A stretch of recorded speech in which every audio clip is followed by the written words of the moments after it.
कृष्णार्पणमस्तु। प्रभुपाद की जय, गुरु महाराज की जय, राधा പവനപുരേശൻ की जय. ഓം ശ്രീ മാത്രേ നമഃ. ഹര ഹര മഹാദേവ്. എല്ലാവർക്കും ഗുരുവായൂർ മഞ്ജരീസിൻ്റെ വിഷ്ണു സഹസ്രനാമ ക്ലാസ്സിലേക്ക് സ്വാഗതം. ഹരേ കൃഷ്ണ. എല്ലാവരും എത്തട്ടെ. എത്തിയതിനു ശേഷം നമുക്ക് ക്ലാസ് സ്റ്റാർട്ട് ചെയ്യാം. ഹരേ കൃഷ്ണ. ഇന്ന് പ്രധാനപ്പെട്ട കുറേ കാര്യങ്ങൾ ക്ലാസ്സിൽ പറയാനുണ്ട്. ഭയങ്കര സന്തോഷമുള്ള കാര്യങ്ങളാണ്. നമ്മളെപ്പോഴും ഒരുപാട് കാര്യങ്ങൾ ആഗ്രഹിക്കാൻ നമുക്ക് ഭയങ്കര ഇഷ്ടമാണ് അല്ലേ?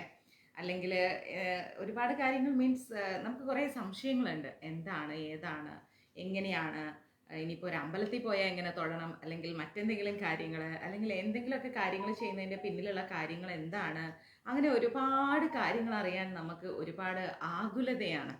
സംശയങ്ങൾ ഇനിയും നമുക്ക് മാറിയിട്ടില്ല നമ്മുടെ ഹൈന്ദവ വിശ്വാസങ്ങളിലും ആചാരങ്ങളിലും അനുഷ്ഠാനങ്ങളിലൊക്കെ. അപ്പം അങ്ങനെയുള്ള കുറേ കാര്യങ്ങൾക്ക് കംപ്ലീറ്റ് ആയിട്ട് നമുക്ക് മാറ്റാനും സാധിക്കില്ല. കാരണം സമഗ്രമായിരിക്കുന്ന ഒരു വലിയ ഒരു അറിവ് തന്നെ അതിന് വേണം. അതീന്ദ്രിയ ജ്ഞാനമാണ് ഹൈന്ദവം എന്ന് പറയുന്നത്. അപ്പം അതുകൊണ്ട് നമുക്ക് ശ്രമിക്കാം കുഞ്ഞു കുഞ്ഞറിവുകളിലൂടെ കുറച്ചെങ്കിലുമൊക്കെ ഭഗവാനെ അടുത്തറിയാൻ. അപ്പം എല്ലാവർക്കും ഗുരുവായൂർ മഞ്ജരീസിൻ്റെ വിഷ്ണു സഹസ്രനാമ ക്ലാസ് പതിവ് പോലെ എല്ലാവരും ക്ലാസ്സിലെത്തി. അപ്പോൾ ക്ലാസ് തുടങ്ങുന്നതിനേക്കാൾ മുമ്പേ ഗുരുവായൂർ മഞ്ജരീസ് കോൺടാക്ട് നമ്പർ 93 42 49 49 41. അറിയാത്തവർക്ക് ഒന്നുകൂടെ എഴുതിയെടുക്കാം. 93 42 49 49 41.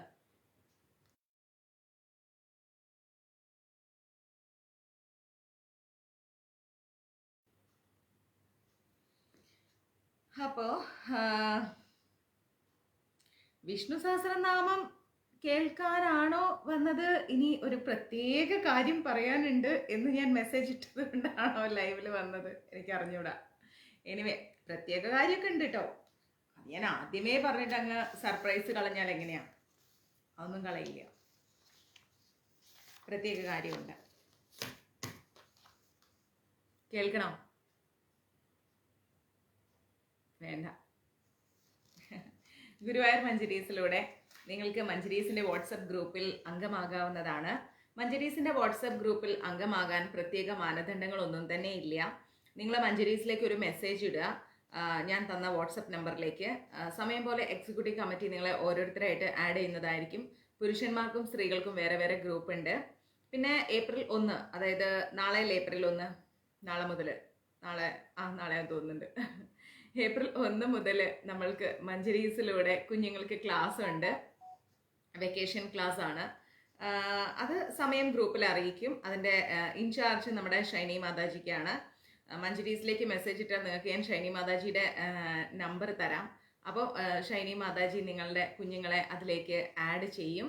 കുട്ടികൾക്ക് കൂടുതൽ ഭക്തിയെക്കുറിച്ചും അതുപോലെ അവർക്ക് ഒന്ന് ഇൻട്രാക്ട് ചെയ്യാനുമായിട്ടുള്ള ഒരു ക്ലാസ് ആണ്.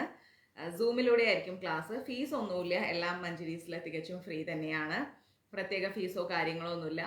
പിന്നെ കുട്ടികൾ ഇരിക്കുന്ന, അതായത് ക്ലാസ് കേട്ടിരിക്കുന്ന ഒരു ഏജ് ഉണ്ടല്ലോ, ഒരു 3ാം ക്ലാസ് 4ാം ക്ലാസ്സിലൊക്കെ പഠിക്കുന്ന കുട്ടികൾ, ആ സമയം മുതലുള്ള കുട്ടികളെ നമുക്ക് ക്ലാസ്സിൽ ആഡ് ചെയ്യാം. പിന്നെ അങ്ങോട്ടേക്ക് ഡിഗ്രി വരെയുള്ള കുട്ടികൾക്കൊക്കെ ആഡ് ആവുന്നതാണ്. ഇപ്പോൾ ഓൾറെഡി കുറച്ച് കുട്ടികളുണ്ട് കൂട്ടത്തിൽ, പുതിയ അഡ്മിഷൻ ഉണ്ട്. ഇനി അത് കഴിയുമ്പം നമ്മൾ ആദ്യത്തെ ഈ ഏപ്രിൽ ഒരു 5-ാം തീയതിക്ക് ശേഷം പുതിയ അഡ്മിഷൻസ് ഒന്നും എടുക്കില്ല കേട്ടോ.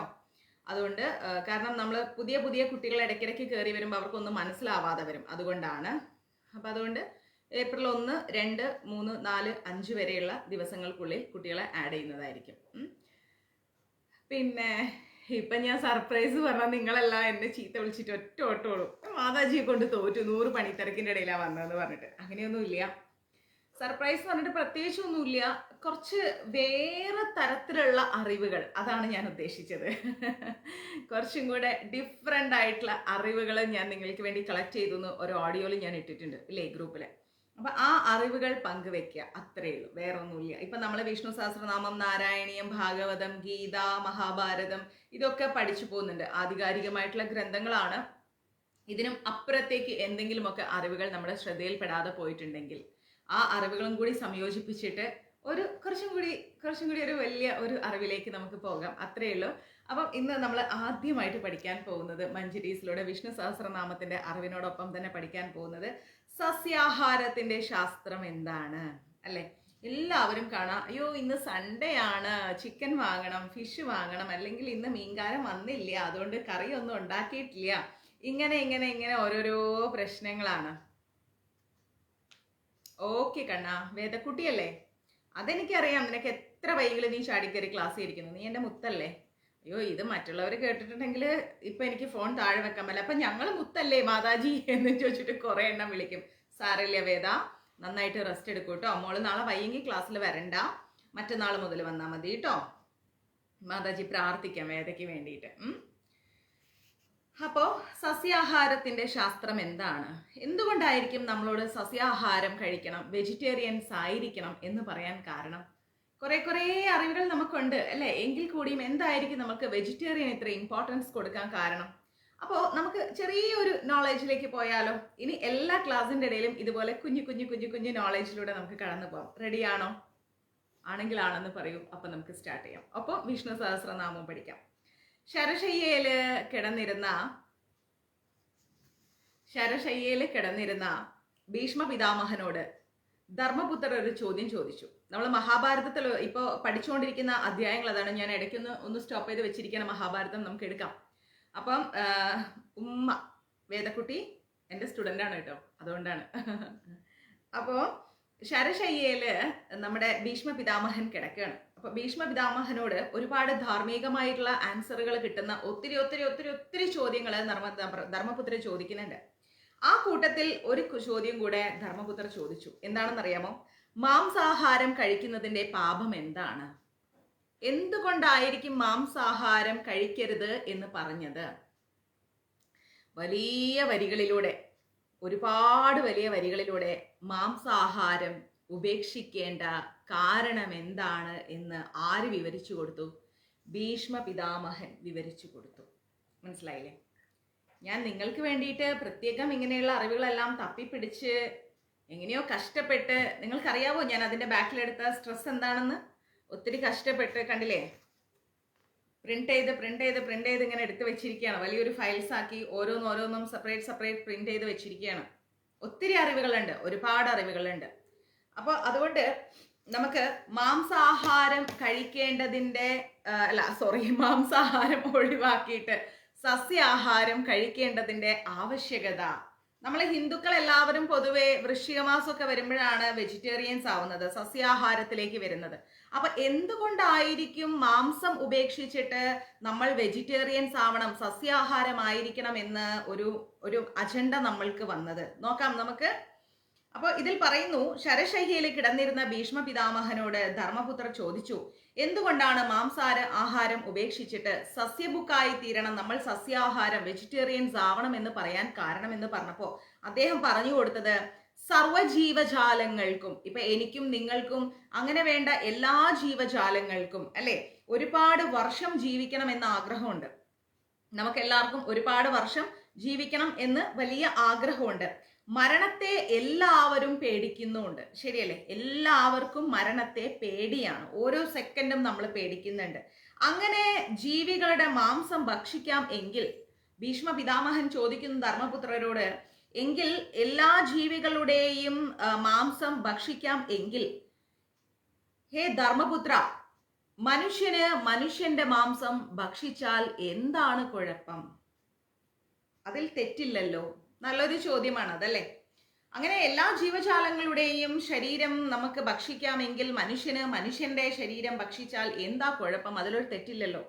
മഹാഭാരതത്തിലെ ഈ ഒരു വിവരണത്തിന് ശേഷം കീടോപാഖ്യാനം എന്ന് പറയുന്ന ഒരു അധ്യായമുണ്ട്. കീടോപാഖ്യാനം എന്നൊരു അധ്യായമുണ്ട്.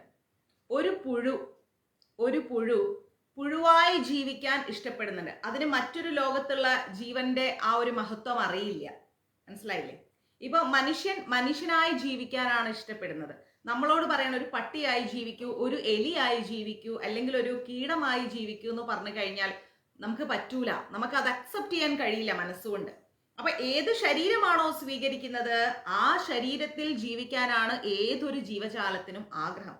അപ്പൊ അതുപോലെ ഈ ഒരു പുഴുവിന് പുഴുവായി ജീവിക്കാൻ ആഗ്രഹമുണ്ട്. അങ്ങനെ ഇരിക്കെ വലിയ വലിയ പശുക്കളെയും നിങ്ങൾ എല്ലാവരും വളരെ സിമ്പിളായിട്ട് ഹെഡ്സെറ്റ് ഉണ്ടെങ്കിൽ ഹെഡ്സെറ്റോട് കൂടി നല്ല ഏകാഗ്രതയോട് കൂടി ഇത് കേൾക്കണം. ഹറി ബറിയായിട്ട് ഹാ ഹൂ ഹി എന്ന് പറയാൻ ഇതിന്റെ ഇടയിൽ പോയി കേൾക്കരുത്. ഇനി ഞാൻ പറയാൻ പോകുന്ന കാര്യങ്ങൾ അതേ ഫീലോട് കൂടി കേൾക്കണം. അപ്പോഴാണ് അതിന്റെ അടിസ്ഥാനം മനസ്സിലാവുക. ഒരുപാട് വലിയ പശുക്കളെ, എരുമകളെയൊക്കെ ഇഞ്ചിഞ്ചായിട്ട് ശ്രദ്ധിച്ച് കേൾക്കൂ. പശുക്കളെയും എരുമകളെയൊക്കെ ഇഞ്ചിഞ്ചായിട്ട് കൊല്ലുന്ന ആ രംഗം ഒന്ന് ചിന്തിക്കുക. അവയെ കഴുത്തിന് കയറിട്ട് പിടിച്ചു വലിച്ച് കൊണ്ടുവന്ന് ഒരു സ്ഥലത്ത് നിർത്തി അവയ്ക്ക് എന്തെങ്കിലുമൊക്കെ വെള്ളം കൊടുത്ത് ഒന്നും അറിയാത്ത ഒരു പാവം, സംസാരിക്കാനോ നമ്മുടെ ഭാഷയോ നമ്മുടെ ലോകമോ അറിയാത്ത ഒരു പാവം ജീവി അല്ലെ, ഒരു ജന്തു, അതിനെ അവർ ഇഞ്ചിഞ്ചായി കൊല്ലാൻ തുടങ്ങുകയാണ്. കൊല്ലാനാണോ കൊണ്ടുവന്നത്, വളർത്താനാണോ കൊണ്ടുവന്നതെന്ന് അവർക്ക് അറിഞ്ഞുകൂടാ.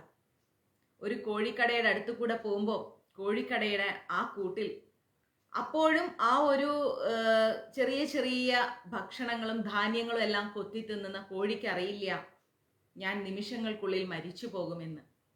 എന്നെ കൊല്ലാൻ അകത്തൊരാളുണ്ട്. ക്ഷമിക്കണം, നെറ്റ് കട്ടായതാണ്. എന്നെ കൊല്ലാൻ അകത്തൊരാളുണ്ട്.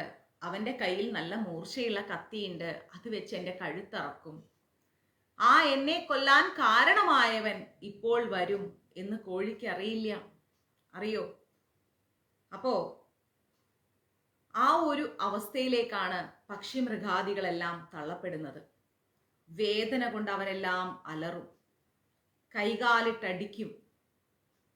ഭയാനകമായിരിക്കുന്ന ആ ഒരു അവസ്ഥയിൽ മുങ്ങിക്കുളിക്കും ആ ഘാതകൻ. അവരെ കൊല്ലുന്ന ആ കൊലപാതകി ആ ജന്തു ജീവജാലങ്ങളെ അറുത്തറുത്തറുത്തറുത്ത് കൊല്ലുമ്പോൾ അയാൾക്ക് യാതൊരുവിധ വികാര ഭാവ ഭേദങ്ങളും അയാളുടെ മുഖത്തില്ല. ആർത്ത് നിലവിളിച്ച് നിലത്ത് കിടന്ന് ആ ജീവി പിടയും. പശുവാവട്ടെ, ഏത് മൃഗമാവട്ടെ, മാംസത്തിന് വേണ്ടി ഏതൊക്കെ ജീവജാലങ്ങളെ കൊല്ലുന്നോ ആ ജീവജാലങ്ങൾ ശ്വാസം മുട്ടിയും വേദന സഹിക്കാൻ പറ്റാതെയും ആർത്ത് കരഞ്ഞ്, ചിലതൊക്കെ ശബ്ദമുണ്ടാക്കാൻ പറ്റാതെ നിസ്സഹായ അവസ്ഥയോടുകൂടി, കണ്ണിൽ ആ ഒരു നിസ്സഹായ അവസ്ഥയോടുകൂടിയുള്ള നോട്ടത്തോടെ ആ ജീവി നിലത്ത് കിടന്ന് പിടയും. സാവധാനത്തില് ശബ്ദമുള്ളവരുടെ ശബ്ദം നിലയ്ക്കും. ശബ്ദമുണ്ടാക്കി കരയുന്ന ജീവികളാണെങ്കിൽ അവരുടെ ശബ്ദമെല്ലാം നിലച്ചു പോകും. ശബ്ദമില്ലാതെ പിടയുന്ന മത്സ്യങ്ങളെ പോലെയുള്ളതാണെങ്കിൽ അവരുടെ പിടച്ചിൽ നിൽക്കും. കണ്ണിൽ നിന്നും കണ്ണുനീരിങ്ങനെ ധാരധാരയായിട്ട് ഒഴുകും നിസ്സഹായ അവസ്ഥയോടെ. അതുവരെ കൂടെ ഇരുന്ന യാതൊരു വിധത്തിലുള്ള കൂട്ടുകാരോ അവരുടെ കൂട്ടക്കാരും തന്നെ ആ മൃഗത്തിൻ്റെയോ ആ മത്സ്യങ്ങളുടെയോ കൂടെ ഉണ്ടാവില്ല. സ്വയം ഈ ലോകത്തോട് അവർ വേദനയോടുകൂടി വിട പറയും. ചലനം, ശ്വാസോച്ഛ്വാസം എല്ലാം നിലയ്ക്കും. വീണ്ടും ആ ശവത്തെ എടുത്തിട്ട് മുറിക്കുന്ന മനുഷ്യൻ വർഷങ്ങളോ മാസങ്ങളോ മനുഷ്യന് വേണ്ടി മാത്രം കഷ്ടപ്പെടും. ആ ശവം എടുത്തിട്ട് വീണ്ടും വീണ്ടും ആ മനുഷ്യൻ മുറിച്ചു കളയും. ത്യാഗം അനുഭവിച്ച് അന്ത്യശ്വാസം ക്രൂരമായി വലിച്ചവസാനിപ്പിച്ച് ആ ശരീരത്തെ കണ്ടം തുണ്ടമായി മുറിച്ച്, ചിലപ്പോൾ അത് തൊലിയെല്ലാം ഉരിച്ച് ആ ശരീരം റോഡിന്റെ വക്കില് ഒരു കൊളുത്തിൽ തൂക്കിയിടും, അല്ലെങ്കിൽ ഏതെങ്കിലും ഒരു പലകയിൽ നിരത്തി വെക്കും. ഐസെല്ലാം ഇട്ട് വെള്ളമെല്ലാം കുടഞ്ഞ് ഇതം ശരീരം ഈ കൗന്ദേയോ ക്ഷേത്രമിത്യവധീയതേ,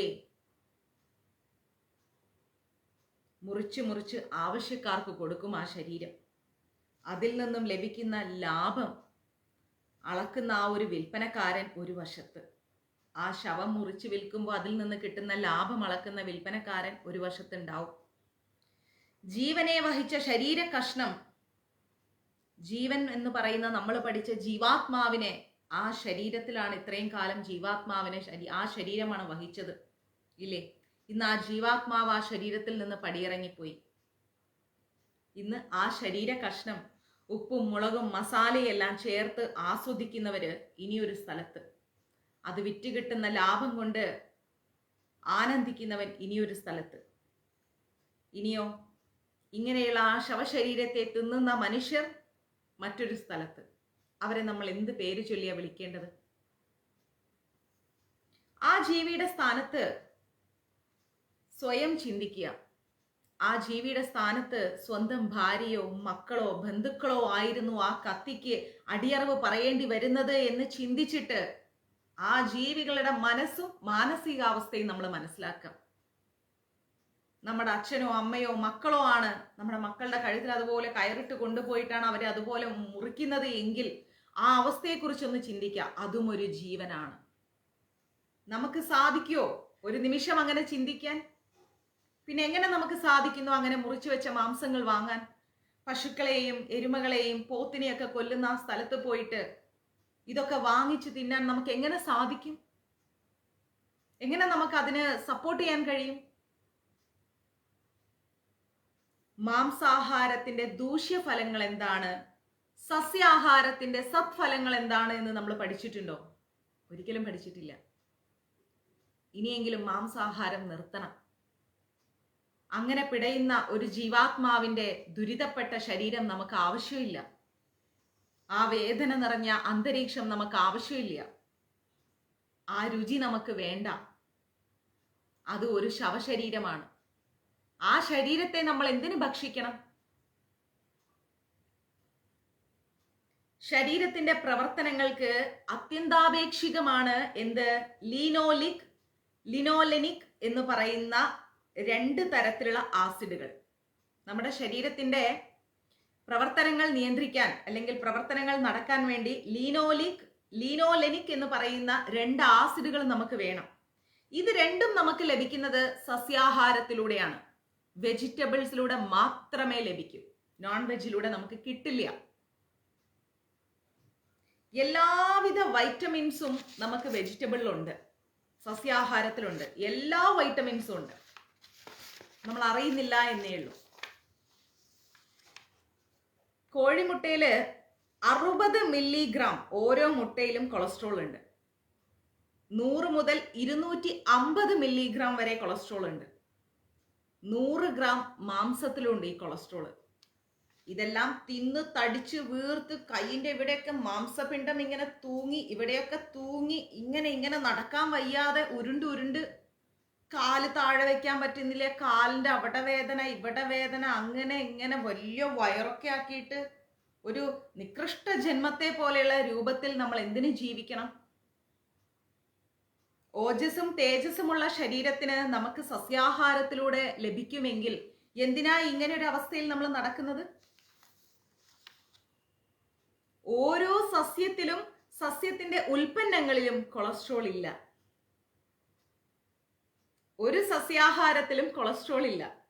നമുക്ക് കൊളസ്ട്രോൾ വേണോ? ആവശ്യത്തിനുള്ളത് നമ്മൾ ഭക്ഷണം കഴിക്കുമ്പോൾ നമ്മളുടെ ശരീരം പ്രൊഡ്യൂസ് ചെയ്തോളും.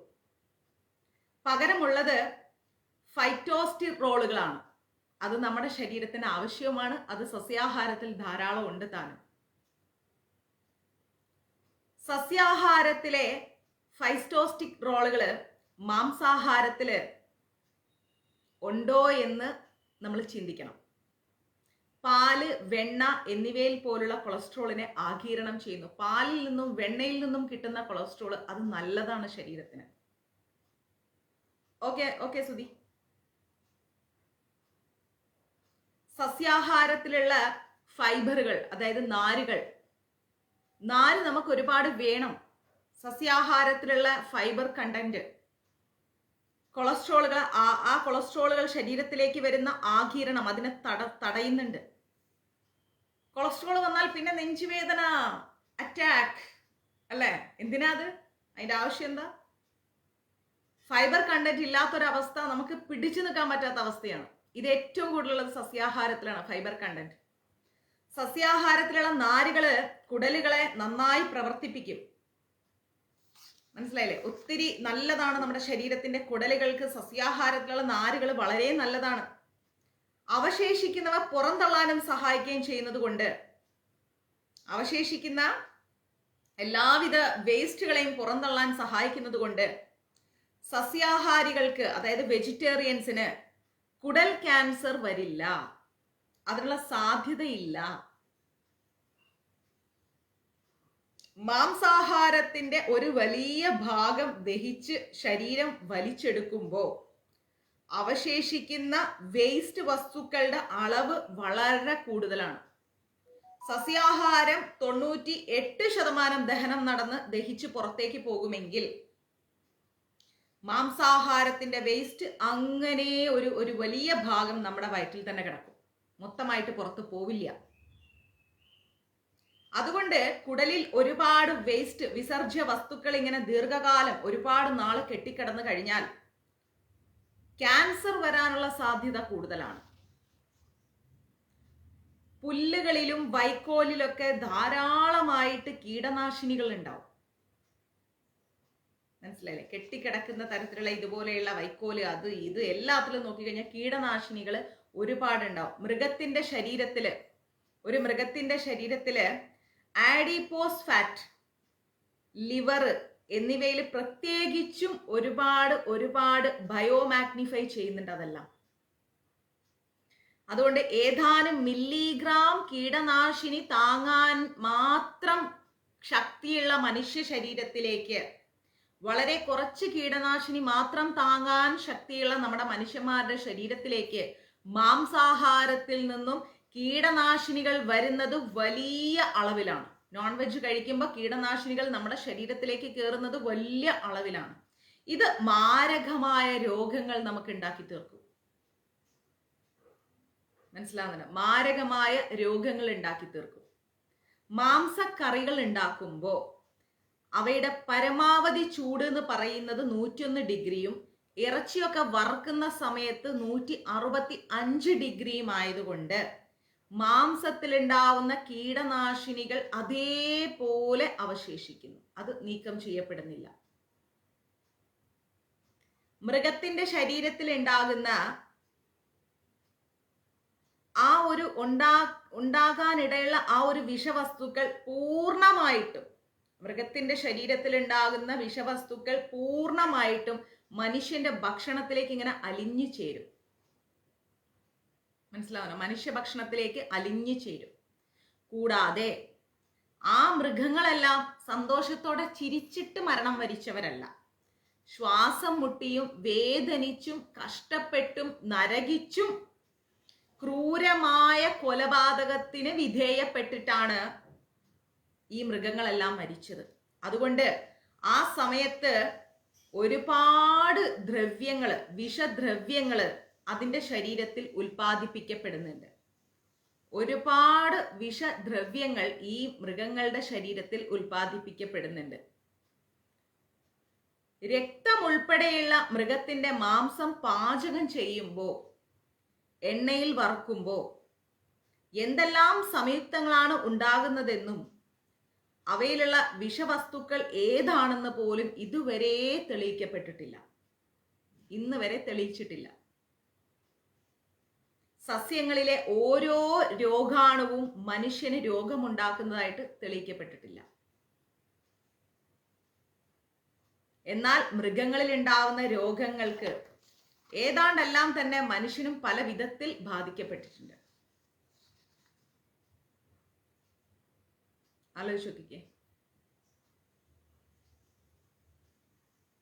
മാംസാഹാരത്തിലെ കൊഴുപ്പ് പൂർണ്ണമായും സാച്ചുറേറ്റഡ് ആണ്. അവ ശരീരത്തിലെ രക്തധമനികളിലെല്ലാം അടിഞ്ഞുകൂടി അത് കാരണം നമുക്ക് രക്തസമ്മർദ്ദം, ഹൃദ്രോഗം, ഹൃദയത്തിന് അസുഖം ഇതെല്ലാം വരാൻ കാരണമുണ്ട്. മാംസാഹാരം നിറഞ്ഞ ഈ ഫാസ്റ്റ് ഫുഡ് കഴിക്കുന്നവർക്ക് ക്യാൻസർ ഉണ്ടാവാനുള്ള സാധ്യത 23% കൂടുതലാണ്. മാംസാഹാരം കഴിക്കുന്നവരിൽ 23% കൂടുതലാണ് ക്യാൻസർ വരാൻ. ഹൃദയ സംബന്ധമായ അസുഖം വരാൻ 30% ചാൻസ് കൂടുതലാണ്. ഇതിന്റെ ആവശ്യം നമുക്കുണ്ടോ? വില കൊടുത്ത് നമ്മൾ രോഗം വാങ്ങണം? സ്വയം ചിന്തിക്കാം. മനുഷ്യന്റെ ശരീരഘടന എന്ന് പറഞ്ഞു കഴിഞ്ഞാൽ പൂർണ്ണമായിട്ടും സസ്യാഹാരം അധിഷ്ഠിതമായിരിക്കുന്ന ജീവിതത്തിന് അനുയോജ്യമാണ്. സസ്യമായിട്ടുള്ള ഭക്ഷണം ഉണ്ടല്ലോ, സസ്യാഹാരം, വെജിറ്റേറിയൻ, ഇത് ഡൈജഷൻ ചെയ്യാൻ, അതായത് ഇത് ദഹിപ്പിക്കാനുള്ള രീതിയിലാണ് നമ്മുടെ ശരീരഘടന. സസ്യാഹാരത്തില് വൈറ്റമിൻ ഇ എന്ന് പറയുന്ന ഒരു സംഭവം ധാരാളമാണ്. വൈറ്റമിൻ ഇ നമുക്ക് ഭയങ്കര ഇമ്പോർട്ടൻ്റ് ആണ്. ഇത് വാർദ്ധക്യത്തെ തടയുന്നുണ്ട്. അപ്പൊ എല്ലാവരും വെജിറ്റേറിയൻസ് അധികം കഴിച്ചാൽ നമ്മൾ പ്രായമാവില്ല. അതായത് വാർദ്ധക്യത്തെ നമ്മൾ പറയാറില്ലേ, നമുക്ക് എല്ലാവർക്കും അയ്യോ എനിക്ക് ഇത്ര വയസ്സായോ, വാർദ്ധക്യം എന്നെ പിടികൂടോ, അതിനെങ്ങനെ ചെറുപ്പമായി നിൽക്കാം എന്ന് നമ്മൾ ആലോചിക്കാറില്ലേ? വെജിറ്റേറിയൻസ് ആയി നോക്കൂ, നമ്മൾ ഏജ് റിവേഴ്സ് ഗിയറിലിട്ട് പോകേണ്ട വരും. കൂടുതൽ കൂടുതൽ വെജിറ്റബിൾസ് കഴിച്ചു കഴിഞ്ഞാൽ എന്തുമാത്രം നന്മയാണെന്ന് അറിയാമോ നമ്മുടെ ശരീരത്തിന് കിട്ടുന്നത്? രോഗമുള്ള മൃഗത്തെ നമുക്ക് തിരിച്ചറിയാൻ അസാധ്യമാണ് ഇല്ലേ? നമ്മളൊരു കടയിൽ ചെന്നിട്ട് അവിടുന്ന് ഒരു കോഴീനെയോ അല്ലെങ്കിൽ ഒരു മൃഗത്തിന്റെ എന്തെങ്കിലും വാങ്ങുകയാണെങ്കിൽ ഇത് രോഗമുള്ള മൃഗമാണോ രോഗമുള്ള കോഴിയാണോ എന്ന് നമുക്ക് എങ്ങനെ തിരിച്ചറിയാൻ പറ്റും? തിരിച്ചറിയാൻ പറ്റില്ല. പച്ചക്കറികള് നല്ലതും ചീത്തയാണെന്ന് വേരിലൂടെ തിരിച്ചറിയാൻ സാധിക്കും. ആ ഒരു വേര് ചീഞ്ഞു കഴിഞ്ഞാൽ ആ ഇലയെല്ലാം വാടിപ്പോയി, എടുത്ത് വെളിയിലേക്ക് ഇടും. അല്ലെങ്കിൽ ആ ഇലയിൽ ഇങ്ങനെ കുത്തു കുത്തു കുത്തു കുത്തു വരും, ഇല ഇങ്ങനെ കീറി കീറി പോയി, അങ്ങനെ പല കാര്യങ്ങളുണ്ടാവും. പിന്നെ അത് കൊണ്ടുവന്ന രക്ഷയില്ല, എടുത്ത് കളയും. പക്ഷെ ഈ മൃഗം രോഗം പിടിച്ച മൃഗത്തിന്റെ ഇറച്ചിയാണോ എന്ന് നമുക്ക് എങ്ങനെ അറിയാം? വല്ല അസുഖം വന്ന് മരിച്ച മൃഗമാണോ എന്ന് നമുക്ക് എങ്ങനെ അറിയാം? അറിയാൻ പറ്റില്ല. അപ്പൊ അതുകൊണ്ട് തന്നെ ആ ഒരു അസാധ്യമായതുകൊണ്ട് ഭക്ഷണം തന്നെ വിഷമായി മാറിപ്പോവില്ലേ? ആ ഭക്ഷണം തന്നെ രോഗം പിടിച്ച് മരിച്ച ആ മൃഗത്തിന്റെ മാംസം ഉപയോഗിക്കുമ്പോൾ അത് നമ്മളുടെ ഭക്ഷണം വിഷമായില്ലേ? തവിട്, പിണ്ണാക്ക്, ഇങ്ങനെയുള്ള ഒരുപാട് സാധനങ്ങളില് ഇങ്ങനെ അവിടെ ഇവിടെയൊക്കെ ഇങ്ങനെ കൂട്ടിയിട്ടിരിക്കല്ലേ ഈ തവിടും പിണ്ണാക്കും ഒക്കെ, വൃത്തിഹീനമായ സാഹചര്യത്തിലൊക്കെ. അതിലൊക്കെ ഒരുപാട് സൂക്ഷ്മജീവികൾ വളരാനുള്ള സാധ്യതയില്ലേ? ഇതല്ലേ ഈ ഒരു സൂക്ഷ്മജീവികൾ വളരുന്ന മൈക്കോടോക്സിക്സ് എന്ന് പറയുന്ന ഈ ഒരു വിഷാംശം, അതിമാരകമായ വിഷാംശമാണിത്. ഉദാഹരണത്തിന് അഫ്ലോടോക്സിക്സ് എന്ന് പറയുന്ന ഈ വിഷാംശം മൃഗത്തിന്റെ ശരീരത്തിൽ നിന്ന് മനുഷ്യന്റെ ശരീരത്തിലേക്ക് പ്രവേശിക്കുന്നത് എങ്ങനെയാണ്? മാംസാഹാരത്തിലൂടെയാണ്. ഈ തവിടും പുണ്ണാക്കൊക്കെ ഈ മൃഗം കഴിക്കുന്നില്ലേ? അതിലൂടെ ഈ മൃഗത്തിന്റെ ശരീരത്തിൽ ഈ ഒരു വിഷാംശം എത്തിയാൽ അത് അതിനെ കൊന്നു തിന്ന് ജീവിക്കുന്ന മനുഷ്യന്റെ ശരീരത്തിലേക്ക് എത്തില്ലേ? സൂക്ഷിച്ചു വെച്ചു കഴിഞ്ഞാൽ എളുപ്പം ചീത്തയാവുന്ന ഒരു സാധനമല്ലേ ഈ മാംസാഹാരം എന്ന് പറയുന്നത്? ആലോചിച്ച് നോക്കൂ. 1 കിലോ ചിക്കൻ വാങ്ങിയിട്ട് ഫ്രിഡ്ജിലൊന്നും വെക്കാതെ പുറത്ത് വെച്ച് നോക്കിക്കേ, 2 ദിവസം കഴിയുമ്പോഴത്തേക്ക് എന്താ സ്മെല്ല്?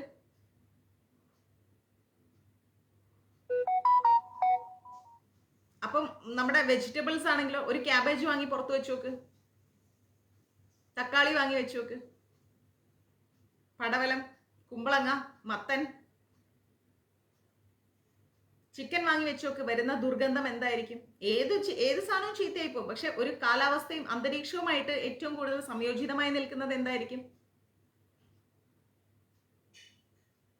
സൂക്ഷിച്ചു വെച്ചാൽ ഏറ്റവും പെട്ടെന്ന് ചീത്തയാവുന്ന ഈ മാംസാഹാരം, സൂക്ഷിച്ചു വെച്ച് പാകം ചെയ്ത മാംസാഹാരത്തില് ഹോട്ടലിൽ പോയിട്ട് നല്ല അടിപൊളിയായിട്ട് 500, 600, 700 രൂപയുടെ ഭക്ഷണം ഓർഡർ ചെയ്ത് നല്ല സ്മെല്ല്, ഇത് എത്ര ദിവസം ഫ്രീസറിൽ കിടന്നതെന്ന് ആർക്കറിയാം? ചിന്തിച്ചിട്ടുണ്ടോ?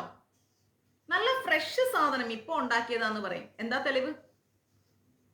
എത്ര ദിവസം കഴിഞ്ഞിട്ട് അവരെ കൈ കിട്ടിയെന്ന് ആർക്കറിയാം? ഓരോ സെക്കൻഡും ഈ ഒരു മാംസാഹാരത്തിൽ എന്താ ഉണ്ടാവുന്നത്? വിഷമയമായിരിക്കുന്ന ദ്രവ്യങ്ങളാണ് ഉൽപ്പാദിപ്പിക്കപ്പെടുന്നത്. മാംസത്തോടൊപ്പം മറ്റ് മൃഗങ്ങളുടെ മാംസവും മായവും ഒക്കെ ചേരുന്നതായിട്ട് അനവധി വാർത്തകൾ വന്നിട്ടുണ്ട് ഇല്ലേ? ഒരുപാട് വാർത്തകൾ നമ്മൾ കണ്ടിട്ടുണ്ട്. ആ ബിരിയാണിയിൽ അതിന്റെ ഇറച്ചി കണ്ടു, ഇതിന്റെ ഇറച്ചി കണ്ടു, ചത്തുപോയ മൃഗത്തിന്റെ അതടക്കം ഉൾപ്പെടുന്ന കാര്യങ്ങൾ നമ്മൾ അറിയാം അല്ലെ? എന്നിട്ട് അത് ശരീരത്തിന് ദ്രോഹം ചെയ്യുന്ന കാര്യങ്ങളാണ്. അത് വാങ്ങി വലിയ വലിയ പൈസക്ക് കഴിക്കുന്നവരാണ് നമ്മളെ പോലുള്ള പല ആളുകളും. നമ്മളൊന്നും കഴിക്കില്ല, സമൂഹത്തിലെ ആളുകളെ പറയുന്നു. ഒരുപാട് കാര്യങ്ങള് നമ്മൾ വാർത്താ പ്രാധാന്യം നേടാതെ പോയ ഒത്തിരി കാര്യങ്ങള് നമ്മളും ചെറിയ ചെറിയ ന്യൂസിലൂടെ കേട്ടിട്ടുണ്ട്.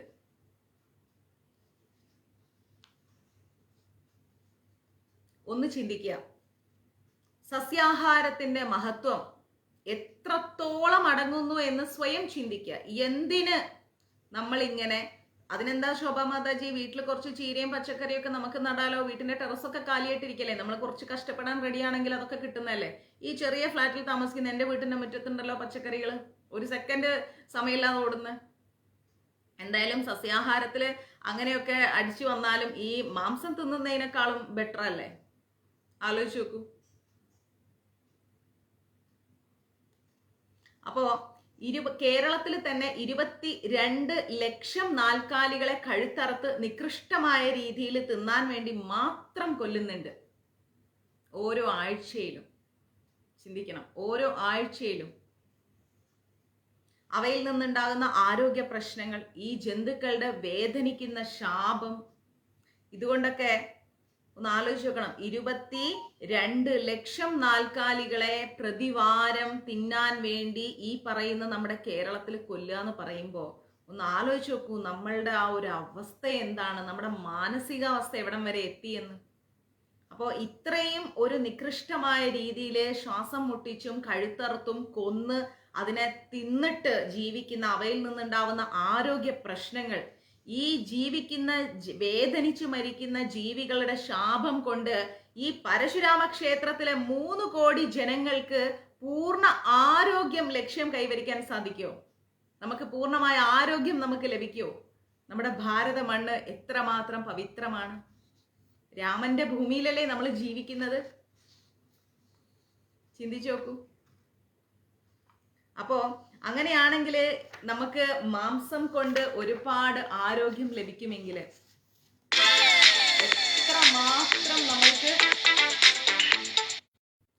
എത്രമാത്രം ആരോഗ്യ പ്രശ്നങ്ങൾ ഇന്ന് നമുക്കുണ്ട് അല്ലെ. മുക്കിന് ഇങ്ങനെ മെഡിക്കൽ ഷോപ്പുകളും അതുപോലെ ആശുപത്രിയും ഇന്ന് വന്നുകൊണ്ടിരിക്കുകയാണ്. ഒരുപാട് മെഡിക്കൽ ഷോപ്പുകൾ, ആശുപത്രികൾ, പലതരത്തിലുള്ള അസുഖങ്ങൾ, മരുന്നുകൾ. നമ്മുടെ ഭക്ഷണ രീതിയിൽ ചെറിയൊരു മാറ്റം വരുത്തി കഴിഞ്ഞാൽ ഇതിൻ്റെ എത്രയോ രീതിയിൽ നമ്മൾക്ക് നമ്മുടെ ശരീരത്തെ സംരക്ഷിക്കാൻ സാധിക്കും. ആദ്യം നമ്മൾ ഭക്ഷണ രീതി ഒന്ന് മാറ്റിപ്പിടിക്കുക. ഭക്ഷണ രീതി മാറ്റിയാൽ തന്നെ നമുക്ക് ഒരുപാട് മാറ്റങ്ങൾ നമ്മുടെ ജീവിതത്തിൽ ഉണ്ടാവും. സ്വസ്ഥതയും സമാധാനവും, എന്താ പറയുക, നെഞ്ചിടിപ്പ് വരെ നമുക്ക് കുറയും. നമ്മൾ റിലാക്സ് ആവും, മെന്റലി ഫിസിക്കലി റിലാക്സ് ആവും. അപ്പം അതുകൊണ്ട് നമുക്ക് എത്രയും പെട്ടെന്ന് നമ്മുടെ ഭക്ഷണ രീതി ഒന്ന് മാറ്റാം. കഴിയുന്നതും മഞ്ജരീസിലൂടെയെങ്കിലും ഈ ക്ലാസ് കേൾക്കുന്നവർ കുറച്ച് കൊണ്ടുവരാം. നോൺ വെജ് കഴിക്കുന്നവർ സ്വയം വില കൊടുത്ത് അസുഖം വാങ്ങാതെ കുറച്ചായിട്ട് കൊണ്ടുവരിക. എന്നിട്ട് പൂർണ്ണമായിട്ട് വെജിറ്റേറിയനായി മാറുക. ക്ലിയർ? ഹാപ്പിയാണോ? ഇനി പറയൂ, നമ്മുടെ വിഷ്ണു സഹസ്രനാമത്തിൽ നമ്മൾ അടുത്ത ശ്ലോകം ഏതാ എടുക്കേണ്ടത്? അതിൻ്റെ ഇടയിൽ ഞാൻ വേറൊരു കഥ പറഞ്ഞുതരാം. ഒരു നല്ല രസകരമായൊരു സീക്രട്ട് കഥയുണ്ട്. ഓക്കെ, കഥ പറഞ്ഞുതരാം. പറയൂ, ഏത് ശ്ലോകത്തിൻ്റെ എത്രാമത്തെ ശ്ലോകമാണ് ഇനി നമ്മൾ അടുത്തത് എടുക്കേണ്ടത്? എനിക്ക് തോന്നുന്നു 42 ആണെന്നല്ലേ. 42 അല്ലേ?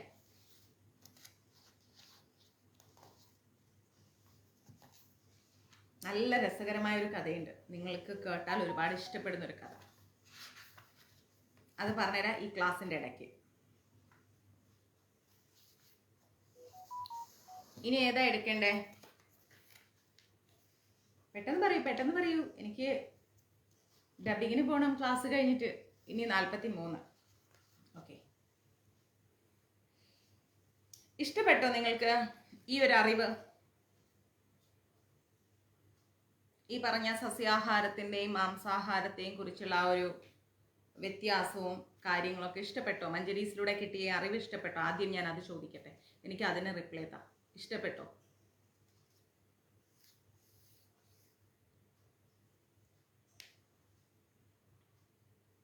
നാൽപ്പത്തിരണ്ട് വരെ എടുത്തു. ഓക്കെ, ഹാപ്പിയാണ് മാതാജി. കണ്ണാ,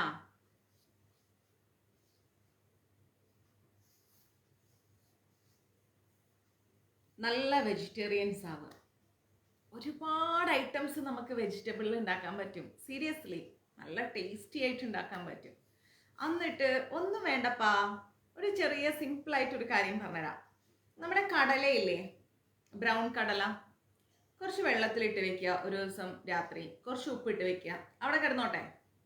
പിറ്റേന്ന് രാവിലെ എടുത്തിട്ട് തക്കാളി, ഇഞ്ചി, പച്ചമുളകൊക്കെ കുഞ്ഞായിട്ട് അരിയാം. പച്ചമുളക്, കറിവേപ്പില ഇത്രയും അരിഞ്ഞിട്ട് സൈഡിൽ വെക്കാം.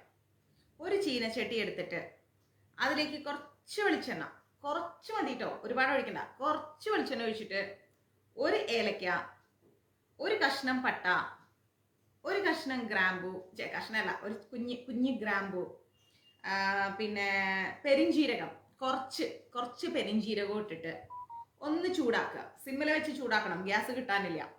സിമ്മിൽ വെച്ച് ഒന്ന് ചൂടാക്കിയിട്ട് എന്ത് ചെയ്യാന്ന് ഓർത്തു കഴിഞ്ഞാൽ ഈ തക്കാളി, ഇഞ്ചി, പച്ചമുളക്, കറിവേപ്പില എടുത്തിടുക. ഒന്ന് ഫ്രൈ ആക്കാം. ഫ്രൈ ആയി വരുമ്പോൾ ആ സ്മെല്ലിങ്ങനെ എല്ലായിടത്തും വരും. സത്യം ചെയ്തു നോക്ക്. അതിൻ്റെ അകത്തേക്ക് നമ്മൾ എന്ത് ചെയ്യാന്ന് ഓർത്തു കഴിഞ്ഞാൽ കുറച്ച് മഞ്ഞൾപ്പൊടി, കുറച്ച് മുളക് പൊടി. ഞാൻ ഇവിടെ മുളക് പൊടി എനിക്ക് അമ്മ നാട്ടിൽ നിന്ന് കൊടുത്തു വിടുക ചെയ്യാം. ചിലപ്പോൾ അമർജിത്തും, ചിലപ്പോൾ എൻ്റെ അമ്മയുടെ അനിയത്തി. ഈ 3 പേരാണ് എൻ്റെ മുളക് പൊടിയുടെ സ്രോതസ് കോഴിക്കോട് നിന്ന്. അപ്പോൾ മുളക് പൊടി ഞാൻ എന്ത് ചെയ്യുന്നു വെച്ച് കഴിഞ്ഞാൽ 2 കിലോ മുളക് വാങ്ങി കഴുകി വെയിലത്തിട്ട് ഉണക്കിയിട്ടാണ്. നമ്മളെ വീട്ടിൽ അമറാണെങ്കിലും അമറും വെയിലത്തിട്ട് മോനെ മുളക് പൊടി തീർന്നടാ ചേച്ചിക്ക് എന്ന് പറയുമ്പോൾ അവൻ കൊടുത്തു വിടുന്നത് അങ്ങനെയാണ്. വെയിലത്തിട്ട് ഉണക്കി, മുളക് കഴിക്കാൻ ഭയങ്കര അഴുക്കാട്ടോ, ഉണക്കി അതിലേക്ക് 750 മല്ലി, 2 കിലോ മുളകിന് 750 മല്ലി, ഇത് രണ്ടും കൂടെ കൂട്ടി പൊടിച്ചിട്ടാണ് ഞാൻ യൂസ് ചെയ്യാറ്. അപ്പോൾ എന്ത് ചെയ്യാന്ന് വെച്ച് കഴിഞ്ഞാൽ ഈ മുളക് പൊടിയും മഞ്ഞപ്പൊടി, കുറച്ച് മല്ലിപ്പൊടി, പിന്നെ എന്ത് ചെയ്യാന്ന് വെച്ച് കഴിഞ്ഞാൽ ഇതില്ലേ നമ്മുടെ ഗരം മസാല, അത് എല്ലാ സ്പൈസസും വാങ്ങിയിട്ട് ഒന്ന് ഇതുപോലെ വെയിലത്തൊക്കെ വെച്ച് ഉണക്കിയിട്ട് നമ്മൾ പൊടിച്ചെടുത്തിട്ട് ഒന്ന് അരിച്ചെടുത്താൽ നല്ല ഗരം മസാല കിട്ടും. സൂപ്പർ. നമ്മൾ ഈ റെഡിമെയ്ഡ് വാങ്ങണ്ട. എന്നിട്ട് ഈ ഗരം മസാലയിൽ കുറച്ചും കൂടി ഇട്ടിട്ട് ഈ തക്കാളി ഇതൊക്കെ നമ്മൾ ഇട്ടല്ലോ അതെല്ലാം കൂടെ ഒന്ന് സെറ്റാക്കാം. ഓക്കെ, ഒന്ന് സെറ്റാക്കി ഒന്ന് ഇളം ചൂടായി, ഈ മിക്സ് ഇങ്ങനെ ചൂടായി വരുമ്പോഴേക്കും ഇതിലേക്ക് നമ്മൾ എന്ത് ചെയ്യുക, ഈ ഒരു നമ്മുടെ കടലയുണ്ടല്ലോ, ഈ കടല കുക്കറിൽ ഒന്ന് കുറച്ച് മഞ്ഞപ്പൊടിയും കുരുമുളക് പൊടിയും ഉപ്പും കൂടി ഇട്ടിട്ട് നമ്മൾ അടിക്കണം. 2 വിസിൽ 3 വിസിലൊക്കെ അടിച്ചു കഴിയുമ്പോഴത്തേക്കും വെള്ളത്തിൽ ഊർന്ന് കിടക്കുന്നതുകൊണ്ട് പെട്ടെന്ന് വെന്ത് കിട്ടും. ഈ കടല ഇതിലേക്ക് ഇടാം. സിമ്മിൽ അവിടെ മൂടി വെക്കുക. അവിടെ കിടക്കട്ടെ, ഒന്നും ചെയ്യണ്ട, അവിടെ ഇരിക്കട്ടെ എന്ന് വിചാരിക്കുക. ഓക്കെ, എന്നിട്ട് അതിലേക്ക് ഫ്രൈ പാനിൽ കുറച്ച് നെയ്യ് ഒഴിച്ചിട്ട് 2 ഉണക്കമുളകും 2 ചില്ല് കറിവേപ്പിലയും കൂടി ഇട്ടിട്ട് ഇതിലേക്ക് ഇടുകയാണെങ്കിൽ അത് ഒരു കറിയായി. ക്ലിയർ? അത് നിങ്ങൾക്ക് ചോറിന് കഴിക്കാൻ പറ്റുന്ന ആവശ്യത്തിനുള്ള എരിവും കാര്യങ്ങളൊക്കെ വെച്ചിട്ടുള്ള ഒരു കറിയായി. ഇനി അല്ല, എനിക്ക് ഇതിൽ കുറച്ചും കൂടി ഡീറ്റെയിൽ ആയിട്ട് വേണമെന്നാണെങ്കിൽ ഇത് അവിടെ അങ്ങനെ ഇരിക്കട്ടെ, അങ്ങനെ സിമ്മിൽ കിടന്ന് വേവട്ടെ. അതിൻ്റെ ഇടയ്ക്ക് ഒരു ചീനച്ചട്ടി വെച്ചിട്ട് അതിലേക്ക് വീണ്ടും കുറച്ച് വെളിച്ചെണ്ണ ഒഴിച്ച് 2 ഏലക്ക, ഒരു കഷ്ണം പട്ട, ഒരു ഗ്രാമ്പൂ, കുറച്ച് പെരിഞ്ജീരകം, 2-3 മുഴുവൻ കുരുമുളകും കൂടി ഇട്ടിട്ട് കുറച്ച് നാളികേരം ഇട്ട് കുറച്ച് നല്ല കറിവേപ്പില ഇട്ട് 4-5 ഉണക്കമുളകും ഇട്ടിട്ട് ബ്രൗൺ കളറാവുന്നവരെ വറുക്കുക. നന്നായിട്ട് വറുത്തെടുക്കുക. വറുത്ത് വരുമ്പോൾ അതിലേക്ക് കുറച്ച് മല്ലിപ്പൊടിയും കൂടി ഇട്ടിട്ട് വറുത്തിട്ട് നല്ല ബ്രൗണിഷ് കളറാവുമ്പോൾ എടുത്ത് മിക്സിയിലിട്ടിട്ട് കുറച്ച് വെള്ളവും ചേർത്ത് നന്നായിട്ട് അരച്ചെടുക്കുക. നല്ല സ്മൂത്തായിട്ട് ഫൈനായിട്ട് അരച്ചെടുത്തിട്ട് ഈ അരച്ച മിക്സും കൂടെ ഈ കടലയിലേക്ക് ചേർത്ത് കഴിഞ്ഞാൽ അരേ വാ, 2 ദിവസത്തേക്ക് പിന്നെ ചിന്തിക്കണ്ട, സൂപ്പറായിട്ട് അവൻ അവിടെ ഇരുന്നോളൂ. ഒരു ഡിഫറെൻറ്റ് കറിയുമായി. അതിൻ്റെ കൂടെ വേണമെങ്കിൽ ക്യാപ്സിക്കം ഇല്ലേ, ആ വലിയ മുളക് ക്യാപ്സിക്കം, ആ ക്യാപ്സിക്കം കൂടെ നമ്മൾ തക്കാളി ഫ്രൈ ചെയ്യുമ്പോൾ കുഞ്ഞു പീസാക്കി. ക്യാപ്സിക്കത്തിലൊക്കെ ഒരുപാട് ആരോഗ്യ ഗുണപരമായ കാര്യങ്ങളുണ്ട്. ക്യാപ്സിക്കം ഒക്കെ കുഞ്ഞു പീസാക്കാം. ഒരു ഭംഗിക്ക് പച്ച, ചുവപ്പ്, മഞ്ഞ ഒക്കെ കിട്ടാനുണ്ട്. ഇതെല്ലാം നമുക്ക് കുട്ടി പീസായിട്ട് അതിലേക്ക് ഇടാം. നല്ല ടേസ്റ്റ് ആയിരിക്കും. ഇനി നിങ്ങൾ തോരൻ വെക്കുമ്പം ഒരു കാരണവശാലും വെള്ളം ഒഴിക്കരുത്. ഇൻഡാലിയത്തിൻ്റെ ചീനച്ചട്ടി വാങ്ങി വെക്കണം. ഞാൻ അതാ വാങ്ങി വെച്ചത്. ഇൻഡാലിയത്തിൻ്റെ ചീനച്ചട്ടി വാങ്ങിയാൽ എപ്പോഴും സ്റ്റൗവിൽ ചൂട് വെച്ച് കഴിഞ്ഞാൽ ആ ചൂട് അതിലിങ്ങനെ തങ്ങി നിൽക്കും. ഇൻഡാലിയം ചീനച്ചട്ടി. ഓക്കെ, അത് എന്ത് ചെയ്യണമെന്ന് വെച്ച് കഴിഞ്ഞാൽ ബീൻസും ക്യാരറ്റും കുനുകുനേന്ന് അരിഞ്ഞെടുക്കാം. ബീൻസും ക്യാരറ്റും അരിഞ്ഞെടുത്തിട്ട് അത് കുറച്ച് മഞ്ഞപ്പൊടിയും കുറച്ച് മഞ്ഞപ്പൊടിയും കുറച്ച് ഉപ്പും ഇട്ടിട്ട് നന്നായിട്ട് ഇങ്ങനെ സ്മാഷ് ചെയ്തെടുക്കുക. പുരട്ടി വെച്ചതിന് ശേഷം മിക്സീൻ്റെ ജാറിലേക്ക് കുറച്ച് നാളികേരവും 1 പച്ചമുളകും 1 കറിവേപ്പിലയും കുഞ്ഞു പീസ് ഇഞ്ചിയും കൂടെ ഇട്ടിട്ട് ഒന്ന് ക്രഷാക്കിയതിന് ശേഷം അത് ഈ മറ്റേ നമ്മളെ ഈ വെജിറ്റബിൾ ഉണ്ടല്ലോ, അത് ഏത് വെജിറ്റബിൾ ആണെങ്കിലും കുഴപ്പമില്ല. ഇനി ചീരയാവട്ടെ, ക്യാരറ്റ് ആവട്ടെ, ബീട്രൂട്ട് ആവട്ടെ, ഇനി ബീൻസും ക്യാരറ്റും ആവട്ടെ, ബീൻസ് തനിയെ ആവട്ടെ, എന്ത് പച്ചക്കറി ആവട്ടെ, നന്നായിട്ട് തിരുമിയതിന് ശേഷം ഈ ഇൻഡാലിയത്തിന്റെ ചീനച്ചട്ടിയിൽ ഒരു ഡ്രോപ്പ് വെളിച്ചെണ്ണ, കുഞ്ഞു വെളിച്ചെണ്ണ, ഒരുപാടൊന്നും വേണ്ട, ഇത്തിരി വെളിച്ചെണ്ണ ഒഴിച്ചതിന് ശേഷം എന്ത് ചെയ്യാന്നറിയോ, ഇത് അതിലേക്ക് ഇടാം. എന്നിട്ട് നന്നായിട്ടൊന്ന് ഇളക്കി കൊടുത്തിട്ട് അവിടെ മൂടി സിമ്മിൽ വെച്ചേക്ക്. അരമണിക്കൂർ കൊണ്ട് അല്ലെങ്കിൽ 15 മിനിറ്റ് കൊണ്ട് നന്നായിട്ട് നല്ല ഉപ്പേരി ആ അടച്ചു വെച്ച മൂടിയിൽ നിന്നിന്റെ ആവിയിൽ തന്നെ വെന്ത് കിട്ടും. വെള്ളവും ചേർക്കേണ്ട, ഒന്നും ചേർക്കണ്ട. ഓക്കെ, വെള്ളവും ചേർക്കണ്ട, ഒന്നും ചേർക്കണ്ട.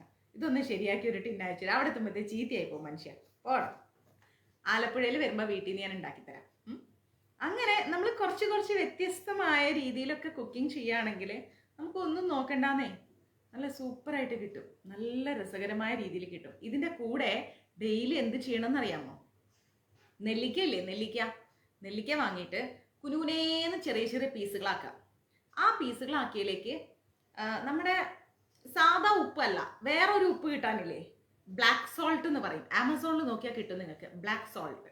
അത് വാങ്ങി മിക്സിയിൽ പൊടിച്ചാലും ആ ഒരു പൊടി നമുക്ക് യൂസ് ചെയ്യാം. ഒരു വ്യത്യസ്ത ടേസ്റ്റാണ് ബ്ലാക്ക് സോൾട്ട്. വൈറ്റ് സോൾട്ട് പൊടിയല്ല, പക്ഷെ അതും വീട്ടിൽ വെക്കണം. ഇത് നമ്മൾ കേരള ഭക്ഷണത്തിൽ ഉൾപ്പെടുത്തുമ്പോൾ അതിൻ്റെ ടേസ്റ്റ് ചിലപ്പോൾ വീട്ടിലിരിക്കുന്ന മറ്റുള്ളവർക്ക് ഇഷ്ടപ്പെട്ടില്ലേ, ചീത്ത കേൾക്കും.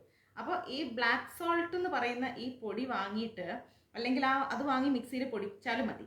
അത് എടുത്തിട്ട്, അല്ലെങ്കിൽ റോസ് കളർ ഒരു സോൾട്ട് കിട്ടും, അതാണെങ്കിലും കുഴപ്പമില്ല. ഞാൻ യൂസ് ചെയ്യുന്നത് ബ്ലാക്ക് സോൾട്ട് ആണ്. അപ്പോൾ ഈ ബ്ലാക്ക് സോൾട്ട് തൈരിലിട്ടാലും നല്ല ടേസ്റ്റാണ്. ഓക്കെ, തൈര് ഉണ്ടാക്കി തൈരിലിട്ടാലും നല്ല ടേസ്റ്റാണ്, നമ്മുടെ ആരോഗ്യത്തിനും നല്ലതാണ്. അപ്പോൾ ഈ ബ്ലാക്ക് സോൾട്ട് എന്ത് ചെയ്യാന്ന് ഓർത്തു കഴിഞ്ഞാൽ, ഈ നമ്മുടെ ഇവനുണ്ടല്ലോ നെല്ലിക്ക, അവനെ കുരു കളഞ്ഞിട്ട് ഇങ്ങനെ നീളത്തിലുള്ള ഇന്ദുപ്പ്, അതെ, ഇത്ര പീസാക്കിയിട്ട് ഈ ബ്ലാക്ക് സോൾട്ട് അതിൽ നന്നായിട്ട് ഇങ്ങനെ ഒന്ന് പെരട്ടിയിട്ട്, എനിക്ക് കൊതി വരുന്നു. ഞാനിപ്പം ക്ലാസ് കഴിഞ്ഞ് എന്തായാലും ചോറുണ്ണും. നല്ല പരിപ്പും മുരിങ്ങൻ്റെ ഇലയും കറി വെച്ച് വെച്ചിട്ടുണ്ട്. പിന്നെന്താ ഞാൻ ഉണ്ടാക്കിയേ, ക്യാരറ്റും ബീൻസും തോരൻ വെച്ച് വെച്ചിട്ടുണ്ട്. നെല്ലിക്ക കഷ്ണം റെഡിയാക്കി വെച്ചിട്ടുണ്ട്. പപ്പടമുണ്ട്. ഇപ്പത്തെ ഇത്രയേ ഉള്ളൂ. നല്ല ചമ്മന്തി ഉണ്ടാക്കി വെച്ചു. ചമ്മന്തി തീർന്നോ ആവോ, ഇച്ചിരി ചമ്മന്തി ഉണ്ടാക്കി വെച്ചിട്ടുണ്ട്. ഇത് വെച്ചിട്ട് ഞാൻ ചോറുണ്ടിട്ട് ഡബ്ബിങ്ങിന് പോകത്തുള്ളൂ. അപ്പോൾ എന്ത് ചെയ്യാന്ന് വെച്ചാൽ, ഇത് നമുക്ക് നന്നായിട്ട് വെച്ചാൽ സീരിയസ്ലി ഭയങ്കര ടേസ്റ്റാണപ്പാ. ചോറിന് നമുക്ക് വേറെ സൈഡ് ഡിഷ് ഒന്നും വേണമെന്നൊരു തിങ്കിങ്ങേ നമുക്ക് വരില്ല. അതുപോലെ നിങ്ങൾക്ക് തക്കാളി നല്ല പീസാക്കി അരിഞ്ഞിട്ട് അതിൽ ഈ ബ്ലാക്ക് സോൾട്ട് ഇങ്ങനെ ഇതാക്കി വെക്കാം. മനസ്സിലാവുണ്ടോ? അയ്യോ എനിക്ക് വയ്യ. അല്ലെ കാന്താരി മുളകില്ലേ, കാന്താരി മുളക് വാങ്ങിയിട്ട് കുഞ്ഞു പീസാക്കിയിട്ട് വെക്കാം. കാന്താരിയൊക്കെ ശരീരത്തിന് നല്ലതാണ്, കൊളസ്ട്രോൾ ഉണ്ടെങ്കിൽ കളയും. അത് വെച്ചാലും നമുക്ക് എന്താണ്, ചോറിന് നല്ല സൈഡ് ഡിഷായി. പിന്നെ എന്തിനാ ഞാൻ വരാം. വാ മാതാജി. നമ്മുടെ ശാന്ത മാതാജിയാണ് ഇത്. അന്നദാനത്തിന് പാക്ക് ചെയ്യാൻ പറ്റില്ലേ, ശാന്ത മാതാജിക്ക് ഞാൻ കഴിഞ്ഞ ദിവസം ഒരു കറി ഉണ്ടാക്കി കൊടുത്തു, ഉരുളക്കിഴങ്ങുണ്ട്. ശാന്ത മാതാജി പറഞ്ഞു, മാതാജി എനിക്കിത് കൊണ്ടുപോകാൻ തരണേന്ന് പറഞ്ഞു. ഞാൻ പാവം അത് മറന്നുപോയി കൊടുക്കാൻ.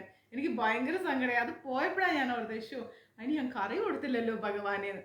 ശാന്ത മാതാജി 2-3 വട്ടം ചോറിട്ട് കഴിച്ചിട്ട്, അയ്യോ മാതാജി ഭയങ്കര ടേസ്റ്റ്. എനിക്ക് ഒരുപാട് സന്തോഷമായി അത് കേട്ടപ്പോൾ. കാരണം നമ്മൾ അത്രയും സ്നേഹത്തോടെ ഉണ്ടാക്കി ഒരാൾക്ക് കൊടുത്ത് അവരത് രുചിച്ച് രസിച്ച് കഴിക്കുമ്പോൾ ഒരു സന്തോഷമല്ലേ.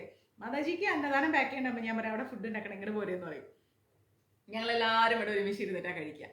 അപ്പോൾ ഇതും നല്ല ഒരു ടേസ്റ്റി റെസിപ്പിയാണ്. അപ്പോൾ എന്താണെന്നറിയോ, നെല്ലിക്കയും നമ്മുടെ ശരീരത്തിലെത്തും, തക്കാളി ഡയറക്റ്റ് എത്തും. അതുപോലെ നിങ്ങൾക്ക് മാങ്ങ കിട്ടുന്ന സമയമാണ്, മാങ്ങ അതുപോലെ പീസാക്കിയിട്ട് അത് കഴിക്കാൻ പറ്റും.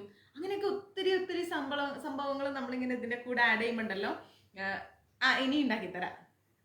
ചുട്ടരച്ച ഉപ്പുമാങ്ങ സൂപ്പർ. ഇന്ന് ഞാൻ ചുട്ടരച്ച ചമ്മന്തിയാണ് ഉണ്ടാക്കിയത്. അത് ഉണ്ടാക്കാനും എളുപ്പമാണ്. അയ്യോ ഞാൻ പറഞ്ഞുതരാം. വിഷ്ണു സഹസ്രനാമം എന്താ പറയുക, നിങ്ങളോട് ലൈവിൽ സംസാരിക്കുമ്പോൾ ചിഞ്ചു മാതാജിയും ആയോ, അതെ ചിഞ്ചു മാതാജിയും കഴിച്ചിട്ടുണ്ട്. ഞങ്ങൾ 3 പേരാണ് അന്നദാനം പാക്ക് ചെയ്യാം.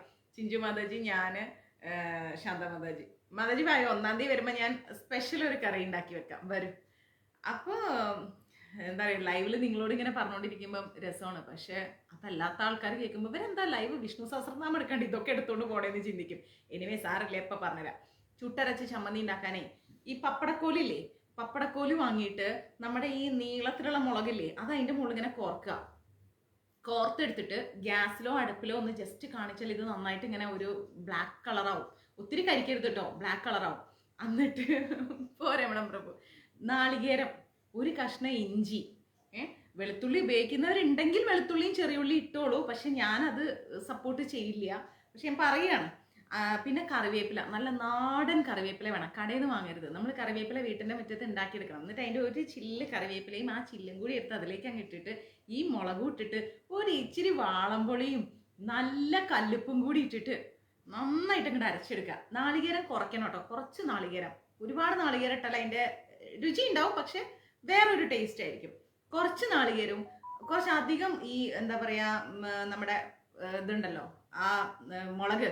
ഇനിയിപ്പോൾ അത് മുളക് അങ്ങനെ പപ്പടക്കോലൊന്നും ഇല്ല മാതാജി, അങ്ങനെ ഇതിൻ്റെ മുകളിൽ കത്തിക്കാനൊന്നും പറ്റൂല എന്ന് പറയുകയാണെങ്കിൽ നമ്മുടെ ചീനച്ചട്ടിയിൽ ഈ മുളകും ഈ പറയുന്ന ഇഞ്ചിയുടെ പീസും കറിവേപ്പിലയും തേങ്ങയും എല്ലാം കൂടി ഒന്ന് ഫ്രൈ ആക്കിയാൽ മതി. ഒന്ന് ഫ്രൈ ആക്കിയിട്ട് എടുത്തിട്ട് മിക്സിയിൽ കുറച്ച് വാളംപുളിയും കുറച്ച് വെള്ളം കൂടി ഒഴിച്ചിട്ട് നന്നായിട്ട് അരച്ചെടുത്തിട്ട് ആഹാ, അത് ചോറിൻ്റെ കൂടെ അതും ഒരു കണ്ണിമാങ്ങ അച്ചാറും തൈരൊക്കെ ഉണ്ടെങ്കിൽ പിന്നെ പറയണ്ട. ശരി പോട്ടെ, ഭഗവാന് ഇന്ദ്രിയ നിയന്ത്രണം പറഞ്ഞ് ഇപ്പൊ ഫുഡിന്റെ കാര്യത്തിൽ ഭയങ്കര ടേസ്റ്റായി നമുക്ക്. എനിവേ സാറില്ല, പോട്ടെ. പിന്നെ ഇപ്പം നല്ല ചൂട് കാലമാണ്. എനിക്ക് തോന്നുന്നു നാട്ടിൽ മഴയാണോ ചൂടാണോ എന്നറിയില്ല. എങ്കിലും രാമച്ചത്തിന്റെ വേര് വാങ്ങിയിട്ട് വെള്ളം തിളപ്പിച്ചിട്ട് കുടിച്ചാൽ ശരീരത്തിന് നല്ല തണുപ്പ് കിട്ടും, നല്ല ഉറക്കം കിട്ടും, മുടി വളരുന്നതെല്ലാം നന്നായിരിക്കും. ഓക്കെ, അപ്പം അതൊക്കെ ഒന്ന് ശ്രമിക്കുക. നമുക്ക് ക്ലാസ്സിൽ പോവാം. ഹരേ കൃഷ്ണ. അപ്പോ ആ ചുട്ടരച്ച ചമ്മന്തി ഉണ്ടാക്കി വെക്കും, നല്ല ടേസ്റ്റ്. അതിൻ്റെ കൂട്ടത്തിൽ നെല്ലിക്കയും ഇന്ദുപ്പും കൂടെ മിക്സ് ചെയ്തത്. പോട്ടെ സാറില്ല, അതൊക്കെ കഴിഞ്ഞ്. ഇനി 42 ശ്ലോകം നമ്മൾ പഠിച്ചു കഴിഞ്ഞു. 43-ാമത്തെ ശ്ലോകത്തിലേക്ക് പോവാ. വയറ് നിറഞ്ഞു. 43-ാമത്തെ ശ്ലോകത്തിലേക്ക് പോവാ കേട്ടോ. രാമോ വിരാമോ. ബുക്ക് എടുത്ത് വായിച്ചോളൂ എല്ലാവരും. എന്നിട്ട് ഭക്ഷണമൊക്കെ കഴിച്ച് വയറൊക്കെ നിറഞ്ഞില്ല. ഇനി ബുക്ക് എടുക്ക്. പണ്ട് നമ്മുടെ സ്കൂളിൽ പഠിക്കുമ്പോൾ കുട്ടികളോട് അമ്മമാർ പറയണ പോലെ ഭക്ഷണമൊക്കെ കഴിച്ച് വയറൊക്കെ നിറഞ്ഞ് എല്ലാം കഴിഞ്ഞു, ഇനിയിപ്പോൾ വേഗം ബുക്ക് എടുക്ക്. രാമോ വിരാമോ വിരധോ മാർഗോ. രാമോ വിരാമോ വിരധോ മാർഗോ നേയോ നയോ. വിനേട്ടാ സഞ്ജുട്ടാ വന്നോ? ബിന്ദമേ. രാമോ വിരാമോ വിരധോ മാർഗോ നേയോ നയോ നയഃ. നേയോ നയോ നയഃ. വീരശക്തിമതാം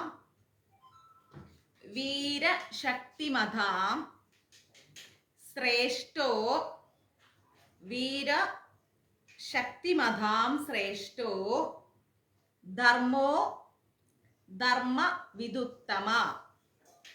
ധർമ്മോ ധർമ്മ വിദുത്തമ.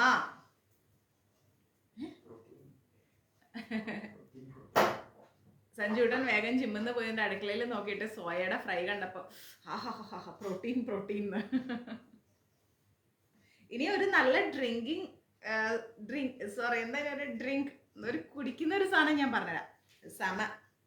അത് ഉണ്ടാക്കുന്ന രീതി പറഞ്ഞുതരാം.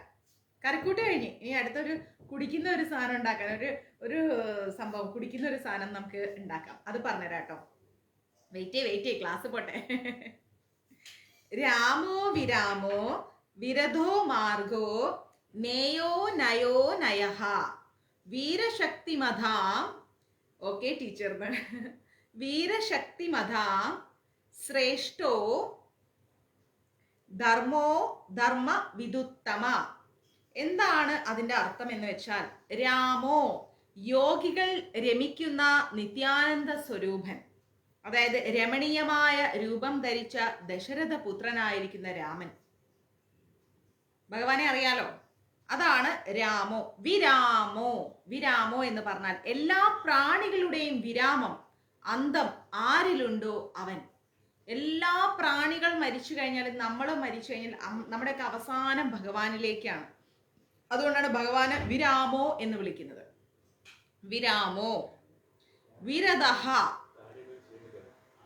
വിരദഹ എന്ന് പറഞ്ഞാല് വിഷയരസത്തിലുള്ള രാഗം ഇല്ലാതായിരിക്കുന്നവൻ. യാതൊരുവിധ വിഷയരസങ്ങളോടും ഭഗവാന് താല്പര്യമില്ല. ഒന്നിനോടും ഭഗവാന് താല്പര്യമില്ല. എല്ലാ വിഷയങ്ങളിൽ നിന്ന് ഭഗവാൻ പുറത്തു വന്നിരിക്കുകയാണ്. അതുകൊണ്ടാണ് ഭഗവാന് വിരദഹ എന്ന് പറയുന്നത്. മാർഗഹ.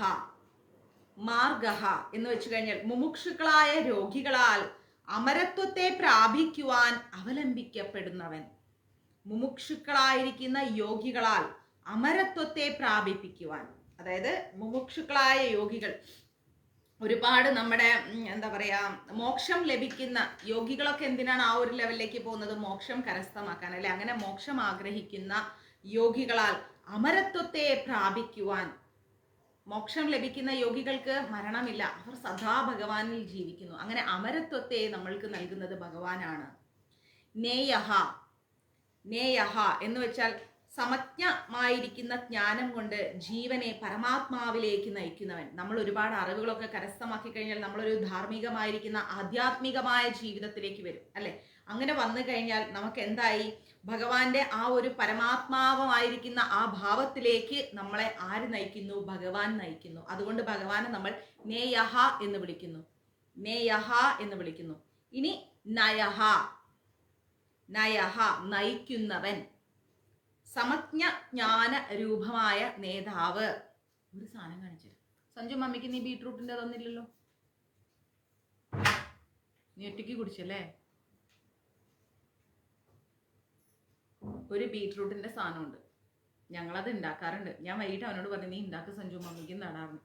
അവൻ മറന്നുപോയി, ജിമ്മ പോകുമ്പോൾ അവൻ ഒറ്റയ്ക്ക് കഴിച്ചു, അവൻ പോയി. ഇപ്പൊ ചോദിച്ചപ്പോൾ ഇങ്ങനെ പറയണ ഒരൊറ്റ പോയി. ആ ബീട്രൂട്ടിന്റെ ഒരു സംഭവം ഉണ്ടാക്കണ ഞാൻ പറഞ്ഞുതരാം, എല്ലാവർക്കും ഇഷ്ടപ്പെടും. പക്ഷെ അതിൽ മെയിൻ കണ്ടന്റ് ഇന്ദുപ്പാണ്, മനസ്സിലായി? ഇന്ദുപ്പ് ഇട്ടാലേ ടേസ്റ്റ് ഉള്ളൂ. അത് പറഞ്ഞുതരാട്ടോ, ഇത് കഴിയട്ടെ. നയഹ എന്ന് പറഞ്ഞാൽ നയിക്കുന്നവൻ, അതാണ്. നമ്മളെല്ലാം നയിക്കുന്നത് ആരാ? ഭഗവാനാണ്.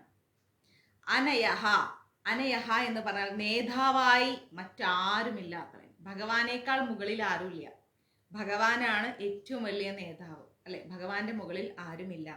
വീരഹ, വീരഹ എന്ന് പറഞ്ഞാൽ വിക്രമശാലി, വിക്രമശാലിയാണ് ഭഗവാൻ, മനസ്സിലായോ? പിന്നെയോ ശക്തിമതാം ശ്രേഷ്ഠ. ബീട്രൂട്ട് ജ്യൂസ് ആണ്, പക്ഷെ അതിന് വേറെ കുറച്ച് കണ്ടന്റ് ഒക്കെ ആഡ് ചെയ്യാനുണ്ട്. ശക്തിമതാം ശ്രേഷ്ഠ, ബ്രഹ്മാവ് മുതലായ ശക്തിമാന്മാരിലും വെച്ച് ശക്തിമാൻ ഭഗവാനാണ്. ഏറ്റവും വലിയ ശക്തിമാൻ ഭഗവാനാണ്. അതുകൊണ്ടാണ് ഭഗവാനെ ശക്തിമതാം ശ്രേഷ്ഠ എന്ന് വിളിക്കുന്നത്. ധർമ്മഹ, ധർമ്മഹ സകല ഭൂതങ്ങളെയും ധരിക്കുന്നവൻ. എല്ലാം ഭഗവാനിലാണുള്ളത്, അല്ലെ? സകല ഭൂതങ്ങളും ഭഗവാനിലാണുള്ളത്. ധർമ്മങ്ങളാൽ ആരാധിക്കപ്പെടുന്നവനാണ് ഭഗവാൻ. പൂർണ്ണമായ ധർമ്മം ഭഗവാനാണ്. അതുകൊണ്ടാണ് ഭഗവാനെ ധർമ്മഹ എന്ന് വിളിക്കുന്നത്. ധർമ്മ വിദുത്തമഹ, ധർമ്മ വിദുത്തമഹ. ശ്രുതിസ്മൃതികൾ ആരുടെ ആജ്ഞാസ്വരൂപങ്ങളാകുന്നുവോ അവൻ ആണ് ഭഗവാൻ. ശ്രുതിയും സ്മൃതിയും ആജ്ഞയും എല്ലാം ഭഗവാനാണ്. അന്തിമ വാക്ക് സിമ്പിളായിട്ട് പറയുകയാണെങ്കിൽ തുടക്കവും ഒടുക്കവും ഭഗവാൻ, എല്ലാത്തിൻ്റെയും അവസാന വാക്ക് ഭഗവാൻ. അതുകൊണ്ടാണ് ഭഗവാനെ ധർമ്മ വിദുത്തമ എന്ന് വിളിക്കുന്നത്. അപ്പൊ നമ്മൾ വിഷ്ണു സഹസ്രനാമം എന്നും ചൊല്ലുമ്പോൾ കുറച്ചെങ്കിലും എവിടെയെങ്കിലുമൊക്കെ ചില വാക്കുകളുടെ അർത്ഥം നമ്മുടെ മനസ്സിൽ സ്ട്രൈക്ക് ചെയ്താൽ മാത്രമേ അതിനൊരു പൂർണ്ണതയുള്ളൂ. എന്ന് കരുതി പൂർണ്ണത ഇല്ല എന്നല്ല, കുറച്ചും കൂടെ നമുക്കൊരു ഇതുണ്ടാവും. ഇപ്പം ഫോർ എക്സാമ്പിൾ, നമ്മൾക്ക് നല്ല പനി വന്നു, അപ്പൊ അല്ലെങ്കിൽ അത് പനി മാറി എന്ന് വിചാരിക്കുക, പനി വന്ന് മാറി. അപ്പൊ നമുക്ക് ഇഷ്ടപ്പെട്ട ഭക്ഷണം നമ്മൾ കഴിക്കുകയാണ്, പക്ഷെ നാവിന് രുചി അറിയുന്നില്ല. പക്ഷെ കഴിക്കുന്നുണ്ട്, വിശന്നപ്പം നമ്മൾ ഭക്ഷണം കഴിക്കുന്നുണ്ട്, പക്ഷെ രുചി അറിയുന്നില്ല, നാവിന് കുറച്ചു പോലും രുചിയില്ല. അപ്പോൾ നമുക്ക് എന്താണ്? രുചിയില്ലാതെ കഴിച്ചാൽ ഒരു തൃപ്തിയില്ല നമുക്ക്, അല്ലേ? അപ്പൊ അതേപോലെ നമ്മൾ അർത്ഥം അറിഞ്ഞ് നമ്മൾ ജപിക്കുമ്പോൾ അതിനൊരു സുഖമുണ്ട്. ഇനി ഓർമ്മയിൽ നിൽക്കുന്നിട്ടില്ലെങ്കിൽ കുഴപ്പമൊന്നുമില്ല, കാരണം ആത്മാവെല്ലാം കേൾക്കുന്നുണ്ട്, അറിയുന്നുണ്ട്. അപ്പോൾ അർത്ഥം അറിഞ്ഞ് നമ്മൾ പഠിച്ച് ചൊല്ലുന്നതും അർത്ഥം അറിയാതെ ചൊല്ലുന്നതും തമ്മിൽ വ്യത്യാസമുണ്ട്, ഇല്ലേ? രുചി അറിഞ്ഞ് ഭക്ഷണം കഴിക്കുന്നതും രുചി അറിയാതെ കഴിക്കുന്നതും തമ്മിൽ വ്യത്യാസമുണ്ട്. അതാണ് അതിൻ്റെ ഒരു ഭംഗി എന്ന് പറയുന്നത്. അതുകൊണ്ടാണ് കേട്ടോ അർത്ഥം പറഞ്ഞു തരുന്നത്. അപ്പോൾ ഈ 43-ാമത്തെ ശ്ലോകം, രാമോ വിരാമോ വിരധോ മാർഗോ നേയോ നയോ നയഃ വീരശക്തിമതാം ശ്രേഷ്ഠോ ധർമ്മോ ധർമ്മവിദുത്തമഃ. അതിന്റെ അർത്ഥം എന്ന് പറഞ്ഞാൽ യോഗികൾ രമിക്കുന്ന നിത്യാനന്ദ രൂപൻ, രമണീയമായിരിക്കുന്ന രൂപം ധരിച്ച ദശരഥപുത്രനായിരിക്കുന്ന രാമൻ, എല്ലാ പ്രാണികളുടെയും അവസാനം ആരിലേക്കാണോ എത്തുന്നത് ആ ഭഗവാൻ, വിഷയരസത്തിലുള്ള ഒരു ആഗ്രഹങ്ങളും രാഗവും ഇല്ലാതിരിക്കുന്ന മുമുക്ഷുക്കളായിരിക്കുന്ന യോഗികളാൽ അമരത്വത്തെ പ്രാപിക്കുവാൻ അവലംബിക്കപ്പെട്ടിരിക്കുന്ന സമജ്ഞജ്ഞാനം കൊണ്ട് ജീവനെ പരമാനന്ദ ഭാവത്തിലേക്ക് നയിക്കുന്ന ആ ഒരു സമജ്ഞ രൂപനായിരിക്കുന്ന നേതാവായിരിക്കുന്ന, ഇനി അദ്ദേഹത്തിന്റെ മുകളിൽ മറ്റൊരു നേതാവില്ലാതെ ഇരിക്കുന്ന, വിക്രമശാലിയായിരിക്കുന്ന, ബ്രഹ്മാവ് മുതലായ ശക്തിമാന്മാരിലും വെച്ചിട്ട് പരമശക്തിയായിരിക്കുന്ന, സകല ഭൂതങ്ങളെയും ധരിക്കുന്ന, ധർമ്മങ്ങളാൽ ആരാധിക്കപ്പെടുന്ന, ശ്രുതിസ്മൃതികൾ യാതൊരാളുടെ ആജ്ഞാ സ്വരൂപങ്ങളാകുന്ന ആ ഗുരുവായൂരപ്പന്റെ തൃപാദങ്ങളിൽ നമുക്ക് നമസ്കരിക്കാം. ക്ലിയർ? ഇനി 44-ാമത്തെ ശ്ലോകം. വൈകുണ്ഠപുരുഷ വൈകുണ്ഠപുരുഷ പ്രാണഃ, സൂപ്പർ, പ്രാണഃ പ്രാണധ പ്രണവഃ പൃഥുഃ, രണ്ട് കുത്തു വന്ന ഹ ആണ് കേട്ടോ. വൈകുണ്ഠഃ പുരുഷഃ പ്രാണഃ പ്രാണദഃ പ്രണവഃ പൃഥുഃ. ഹിരണ്യഗർഭശത്രുഘ്നോ ഹിരണ്യഗർഭശത്രുഘ്നോ വ്യാപ്തോ വായൂരധോക്ഷജ വ്യാപ്തോ വായൂരധോക്ഷജഃ വായൂരധോക്ഷജഃ. കുറച്ച് പ്രായമുള്ള ചില അമ്മമാർക്കൊക്കെ ചില വേർഡ്സ് കിട്ടില്ല, അതുകൊണ്ടാണ്. ജയ് ശ്രീ രാധേ രാധേ പ്രഭുജി. വൈകുണ്ഠഃ പുരുഷഃ പ്രാണഃ പ്രാണദഃ പ്രണവഃ പൃഥുഃ. ഹിരണ്യഗർഭശത്രുഘ്നോ വ്യാപ്തോ വായൂരധോക്ഷജഃ എന്ന് വെച്ചു കഴിഞ്ഞാൽ, വാവയോട് എന്റെ അന്വേഷണം പറയൂ രാജി മാതാജി. എൻ്റെ കണ്ണൻ, കുറച്ച് വാക്കുകൾ ഓർമ്മയിൽ നിൽക്കുന്നുണ്ട് മാതാജി. എൻ്റെ കണ്ണൻ എന്ന് പറയുന്ന സൈറ്റിൽ നിന്ന് കയറുന്ന ആ ആളെ എനിക്ക് അറിയില്ല, ആരാന്നറിയില്ല. സാറിൽ എനിക്കൊന്ന് മെസ്സേജ് ഇട്ടാൽ മതി, പരിചയപ്പെടാറോ. എന്തായാലും മഞ്ജരീസിന്റെ ക്ലാസ് അവിടുന്ന് ഷെയർ ചെയ്യാറുള്ളത് ഞാൻ കാണാറുണ്ട്. എൻ്റെ കണ്ണൻ എന്ന് പറയുന്ന ആ പേജിൽ നിന്ന് മഞ്ജരീസിന്റെ ക്ലാസ്സുകൾ ഷെയർ ആയി പോകുന്നത്. അമർജിത്ത്, അതുപോലെ കണ്ണൻ, പിന്നെ രേഖ മാതാജി, ശ്രീലതാനിൽ, പിന്നെ ഷൈനി മാതാജി, പിന്നെ മുരുകൻ പ്രഭു, പിന്നെ വേറെ ആരായിരുന്നു, അങ്ങനെ കുറച്ച് പേരുകൾ മഞ്ജരീസിന്റെ ക്ലാസ് ഫേസ്ബുക്കിൽ പല ഗ്രൂപ്പുകളിലേക്ക് ഷെയർ ചെയ്യുന്നത് എൻ്റെ ശ്രദ്ധയിൽപ്പെടുന്നുണ്ട്. ഞാനത് കാണാറുണ്ട്, സ്ക്രീൻഷോട്ട് എടുത്ത് വെക്കാറുണ്ട്, ഭഗവാന്റെ മുമ്പിൽ അത് കാണിക്കാറുമുണ്ട് കേട്ടോ. എനിക്കറിയാം നിങ്ങൾ ഷെയർ ചെയ്യുന്നതൊക്കെ, ഒരുപാട് സന്തോഷമുണ്ട്. Thank you so much. മറ്റുള്ളവരും ഷെയർ ചെയ്യുന്നുണ്ട്, പക്ഷേ എൻ്റെ ശ്രദ്ധയിൽപ്പെട്ടവരുടെയാണ് ഞാൻ പറഞ്ഞത്. ഇനി മറ്റുള്ളവർ ആരൊക്കെ ഷെയർ ചെയ്യുന്നു എന്നുള്ളത് ഞാൻ നോക്കാം. ഓക്കെ, അപ്പോൾ ഈ ഒരു 44-ാമത്തെ ശ്ലോകത്തിന്റെ അർത്ഥം എന്ന് പറഞ്ഞാൽ വൈകുണ്ഠ. വൈകുണ്ഠ എന്ന് പറഞ്ഞു കഴിഞ്ഞാൽ, വൈകുണ്ഠ എന്ന് പറഞ്ഞു കഴിഞ്ഞാൽ എന്താണ്? ഭൂതങ്ങളുടെ ഗതിയെ അവരോധിക്കുന്നവൻ.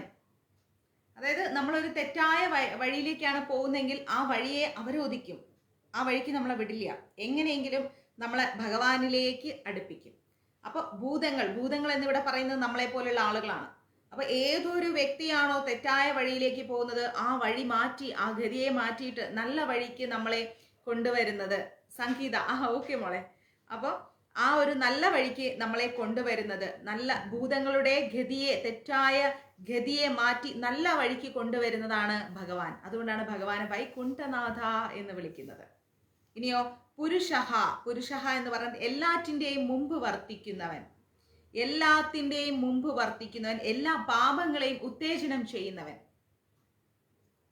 എല്ലാ പാപങ്ങളെയും ഇല്ലാതെയാക്കുന്നത് കൊണ്ടാണ് ഭഗവാനെ പുരുഷഃ എന്ന് വിളിക്കുന്നത്. പ്രാണഃ.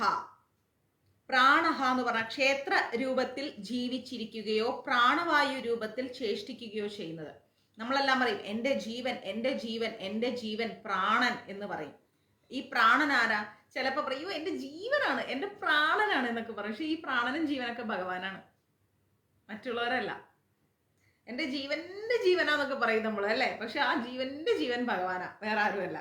ആ ഭഗവാനാണ് പ്രാണൻ. മനസ്സിലായില്ലേ? പ്രാണരൂപത്തിൽ നമ്മിൽ സ്ഥിതി ചെയ്യുന്നത് ഭഗവാനാണ്. ജീവാത്മാവായിട്ട് നമ്മളിൽ, ഉള്ളിൻ്റെ ഉള്ളിൽ എന്താ പറയാ, നമ്മുടെ ഒരുപാട് പരമാത്മാവിൻ്റെയും ജീവാത്മാവിൻ്റെയും മുമ്പിൽ നമ്മൾ നമസ്കരിക്കണം നമ്മുടെ ഈ ശരീരം കൊണ്ട്. ആ ജീവാത്മാവും പരമാത്മാവും ഒക്കെ നമ്മുടെ ഭഗവാനാണ്. പ്രാണദഹ, പ്രാണദഹ എന്ന് പറഞ്ഞു കഴിഞ്ഞാൽ ജീവികളുടെ പ്രാണനെ ബന്ധനം ചെയ്യുന്നവൻ. പ്രളയകാലം വരുന്നു പറഞ്ഞിട്ടില്ലേ, 4 യുഗങ്ങൾ കഴിയുമ്പോൾ പ്രളയകാലം വന്നു കഴിഞ്ഞാൽ നമ്മുടെ എല്ലാ ജീവാത്മാക്കളെയും ആ ജീവികളുടെ എല്ലാം ജീവനെ ബന്ധനം ചെയ്യുന്നത് ഭഗവാനാണ്. അതുകൊണ്ട് ഭഗവാനെ പ്രാണദഹ എന്ന് പറയുന്നു. ഇനി പ്രണവഹ, പ്രണവഹ എന്ന് പറഞ്ഞാൽ ഓം എന്ന് സ്തുതിക്കുകയോ പ്രണമിക്കുകയോ ചെയ്യപ്പെടുന്നത് ആരെയാണ്? ഭഗവാനെയാണ്. പ്രണവം എന്ന് പറഞ്ഞാൽ ഭഗവാനാണ്. ആ ഓം എന്ന് പറഞ്ഞ് നമ്മൾ സ്തുതിക്കുന്നത് ഭഗവാനെയാണ്. വേദങ്ങൾ ആരെ പ്രണമിക്കുന്നുവോ ആ ഭഗവാൻ, നമ്മുടെ ഭഗവാൻ. അതെ, വേദങ്ങൾ ആരെ പ്രണമിക്കുന്നുവോ ആ ഭഗവാൻ. അതാണ് പ്രണവഹ എന്ന് പറയുന്നത്. പൃഥുഹ, പൃഥുഹ എന്ന് പറഞ്ഞാൽ പ്രപഞ്ച സ്വരൂപത്തിൽ വിസ്തൃതനായിരിക്കുന്നവൻ. ഈ പ്രപഞ്ച സ്വരൂപത്തിൽ അങ്ങനെ വിസ്തൃതമായിട്ട് ഇങ്ങനെ വ്യാപിച്ചിരിക്കുന്നത് ഭഗവാനാണ്, അല്ലെ? ആ ഭഗവാനെയാണ് നമ്മൾ പൃഥുഹ എന്ന് പറയുന്നത്. ഹിരണ്യഗർഭ, ഹിരണ്യഗർഭ എന്ന് പറഞ്ഞാൽ ഹിരണ്യഗർഭന്റെ ഉൽപ്പത്തിക്ക് കാരണമായിരിക്കുന്ന അണ്ഡം യാതൊരാളുടെ വീര്യത്തിൽ സമുൽപ്പന്നമായിരിക്കുന്നു അവൻ. ഹിരണ്യകശിപുവിന്റെ ഹിരണ്യഗർഭന്റെ ഉൽപ്പത്തിക്ക്, ഹിരണ്യഗർഭൻ ആരിൽ നിന്നാണ് വന്നത്? ഭഗവാനിൽ നിന്നാണ്, അല്ലെ? ആ ഹിരണ്യഗർഭനിൽ നിന്നല്ലേ നമുക്ക് ആരെ കിട്ടിയത്? പ്രഹ്ലാദ് മഹാരാജിനെ കിട്ടിയത്. ഹിരണ്യകശിപുവിന്റെ കഥ അറിയാലോ, നരസിംഹ ഭഗവാന്റെ അവതാരം. അപ്പൊ ഹിരണ്യഗർഭന്റെ ഉൽപ്പത്തിക്ക് കാരണമായിരിക്കുന്ന അണ്ഡം, ഹിരണ്യഗർഭ് വരാൻ വേണ്ടിയിട്ട് ആ അണ്ഡം ഉണ്ടാവാൻ വേണ്ടി ആരാണ് കാരണമായത്? ഭഗവാൻ. ആരുടെ വീര്യത്തിൽ നിന്നാണോ ആ ഹിരണ്യഗർഭുവിന്റെ അണ്ഡം വന്നിരിക്കുന്നത് ആ ഭഗവാനെയാണ് നമ്മൾ ഹിരണ്യഗർഭ എന്ന് വിളിക്കുന്നത്. ശത്രുഘ്ന, ശത്രുക്കളെ ഹരിക്കുന്നവനെയാണ് ശത്രുഘ്ന എന്ന് വിളിക്കുന്നത്. ശത്രുക്കളെ എല്ലാം ഇല്ലായ്മ ചെയ്യുന്നവൻ ഭഗവാനാണ്. ദേവന്മാരുടെയും മനുഷ്യരുടെയും എല്ലാവരുടെയും ശത്രുക്കളെ ഇല്ലായ്മ ചെയ്യുന്നത് ഭഗവാനാണ്. അതുകൊണ്ടാണ് ഭഗവാനെ നമ്മൾ എന്ത് ചെയ്യുന്നത്? പറയാം മാതാജി, നമ്മൾ റെഡി ആയിക്കൊണ്ടിരിക്കുന്നു, ഞാൻ ഗ്രൂപ്പിൽ അറിയിക്കാം കേട്ടോ. അപ്പോൾ അതുകൊണ്ടാണ് നമ്മൾ ഭഗവാനെ എന്തെന്ന് വിളിക്കുന്നത്? ശത്രുഘ്ന എന്ന് വിളിക്കുന്നത്. എല്ലാ വിധത്തിലുള്ള നമ്മുടെ ചിന്ത, വാക്ക്, പ്രവൃത്തി, നമ്മുടെ ജീവിതത്തിൽ ഉണ്ടാവുന്ന ശത്രുക്കൾ എന്ന് വേണ്ട സമസ്ത ശത്രുക്കളെയും ഇല്ലായ്മ ചെയ്യുന്നത് ഭഗവാനാണ്. അതുകൊണ്ടാണ് നമ്മൾ ഭഗവാനെ ശത്രുഘ്ന എന്ന് വിളിക്കുന്നത്. വായുഹ, വായുഹ എന്ന് പറഞ്ഞാൽ വാനം ചെയ്യുന്നവൻ, ഗന്ധത്തെ ഉണ്ടാക്കുന്നവൻ, വാനം ചെയ്യുന്നവൻ. അതുകൊണ്ടാണ് ഭഗവാനെ വായുഹ എന്ന് വിളിക്കുന്നത്. അധോക്ഷജഹ, അധോക്ഷജഹ എന്ന് പറഞ്ഞാൽ ഒരിക്കലും തൻ്റെ സ്വരൂപത്തിൽ നിന്ന് താഴോട്ട് ക്ഷയിക്കാത്തവൻ. ഭഗവാൻ ഒരിക്കലും താഴേക്ക് പോവില്ല, മുകളിലേക്കാണ്. ഉയർച്ചയാണ് ഭഗവാൻ, അല്ലെ? നമ്മൾക്കാണ് ജീവിതത്തിൽ താഴ്ചയും ഉയർച്ചയൊക്കെ ഉണ്ടാവുന്നത്. ഭഗവാൻ പൂർണ്ണമായതുകൊണ്ട് അദ്ദേഹത്തിന് താഴ്ന്ന ഒരവസ്ഥയില്ല. ആകാശഭൂമികളുടെ മധ്യത്തിൽ വിരാട് രൂപത്തിൽ പ്രകടമായിരിക്കുന്നവൻ, ഇന്ദ്രിയങ്ങളെ അന്തർമുഖമാക്കിയാൽ പ്രകടമാക്കുന്നവൻ, എല്ലാം ഭഗവാനാണ്. അതുകൊണ്ടാണ് ഭഗവാനെ അധോക്ഷജഹ എന്ന് വിളിക്കുന്നത്. അപ്പോ ഈ 44-ാമത്തെ ശ്ലോകം, വൈകുണ്ഠ പുരുഷ പ്രാണ പ്രാണത പ്രണവഃ പൃഥുഃ ഹിരണ്യഗർഭ ശത്രുഘ്നോ വ്യാപ്തോ വായൂരധോക്ഷജഃ. അതായത് ഭൂതങ്ങളുടെ ശരിയായ ഗതിയെ അവരോധിക്കുന്ന, എല്ലാറ്റിനേക്കാളും മുമ്പേ പ്രവർത്തിക്കുന്ന, എല്ലാ പാപങ്ങളെയും ഉത്തേജനം ചെയ്യുന്ന, ക്ഷേത്രജ്ഞ രൂപത്തിൽ ജീവിച്ചിരിക്കുകയോ പ്രാണവായു രൂപത്തിൽ നമ്മൾക്കുള്ളിൽ ഇരിക്കുന്ന, പ്രളയകാലം വന്നു കഴിഞ്ഞാൽ 4 യുഗങ്ങളുടെയും അവസാനം പ്രളയകാലം വന്നാൽ എല്ലാ ജീവജാലങ്ങളിലെയും ഉള്ളിലേക്ക് ഗണ്ഡനം ചെയ്യുന്ന, ഓം എന്ന് നമ്മൾ സ്തുതിക്കുന്ന, പ്രണമിക്കുന്ന, വേദങ്ങൾ ആരെയാണോ പ്രണമിക്കുന്നത് ആ ഭഗവാന്റെ പ്രപഞ്ച സ്വരൂപത്തിൽ അങ്ങനെ വിസ്തൃതമായിരിക്കുന്ന, ഹിരണ്യഗർഭന്റെ ജനനത്തിന് കാരണമായിരിക്കുന്ന അണ്ഡം ആരിൽ നിന്ന് വന്നോ ആ ഭഗവാനെ, ശത്രുക്കളെയെല്ലാം ഇല്ലായ്മ ചെയ്യുന്ന, കാരണരൂപത്തിൽ സകല കാര്യങ്ങളിലും വ്യാപിച്ചിരിക്കുന്ന, ഗന്ധത്തെ ഉണ്ടാക്കുന്ന, വാനം ചെയ്യുന്ന, ഒരിക്കലും തൻ്റെ സ്വരൂപത്തിൽ നിന്ന് താഴേക്ക് ക്ഷയിച്ചു പോകാത്ത ആ ഗുരുവായൂരപ്പന്റെ തൃപാദങ്ങളിൽ നമുക്ക് നമസ്കരിക്കാം. ഇതാണ് 44-ാമത്തെ ശ്ലോകം. നമ്മൾക്ക് ഒരു തിരുപ്പതി യാത്രയുണ്ട്. എന്തായാലും മാതാജി ഓർമ്മിപ്പിച്ചാൽ നന്നായി, ലൈവിൽ ഇതുവരെ പറഞ്ഞിട്ടില്ല. അപ്പോൾ താല്പര്യമുള്ളവർ തിരുപ്പതി യാത്രയിലേക്ക് ജോയിൻ ചെയ്യാം. നമുക്ക് വളരെ എളുപ്പം, വളരെ അടുത്ത് തന്നെ തിരുപ്പതി യാത്ര വരുന്നുണ്ട്. നമുക്ക് ഏകദേശം ഒരു 10 ക്ഷേത്രങ്ങൾ എല്ലാം നമുക്കൊന്ന് വിസിറ്റ് ചെയ്ത് തിരുപ്പതിയിലൊക്കെ സ്വസ്ഥമായി ഇരുന്ന്, വളരെ എനിക്ക് ഒത്തിരി പേരെ കൊണ്ടുപോകാൻ പറ്റില്ല, ഒരു 25 പേര് മാക്സിമം, അത്ര ആയിക്കഴിഞ്ഞാൽ, കാരണം അത്രയ്ക്കുള്ള ഒരു വാനേ നമ്മൾ വിളിക്കത്തുള്ളൂ. 10 ക്ഷേത്രങ്ങളും നല്ല സന്തോഷമായിട്ടുള്ള ഒരു തിരുപ്പതി യാത്ര നമ്മൾ അനൗൺസ് ചെയ്തിട്ടുണ്ട് മഞ്ജരീസിലൂടെ. കുറച്ച് ഭക്തരൊക്കെ അതിൽ ബുക്ക് ചെയ്തിട്ടുണ്ട്. താല്പര്യമുള്ളവർ മഞ്ജരീസിലേക്ക് മെസ്സേജ് ചെയ്യുക, നമുക്കൊരു തിരുപ്പതി യാത്ര പോയിട്ട് വരാം. ഓക്കെ, ഇനി അടുത്തത് നമുക്ക് ഋതുസുദർശനകാല. ഋതുസുദർശനകാല പരമേഷ്ടി പരിഗ്രഹ, പരമേഷ്ടി പരിഗ്രഹ. ഉഗ്ര സംവത്സരോ ദക്ഷോ, ഉഗ്ര സംവത്സരോ ദക്ഷോ, വിശ്രാമോ വിശ്വദക്ഷിണ, വിശ്രാമോ വിശ്വദക്ഷിണ, ഋതുസുദർശന കാലാ പരമേഷ്ടി പരിഗ്രഹ. ഒന്നുകൂടി വായിച്ചോളൂ.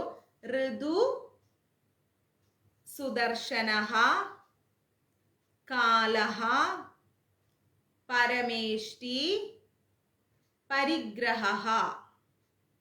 ഉഗ്രസംവത്സരോ, ഉഗ്രസംവത്സരോ ദക്ഷോ, വിശ്രാമോ വിശ്വദക്ഷിണഃ.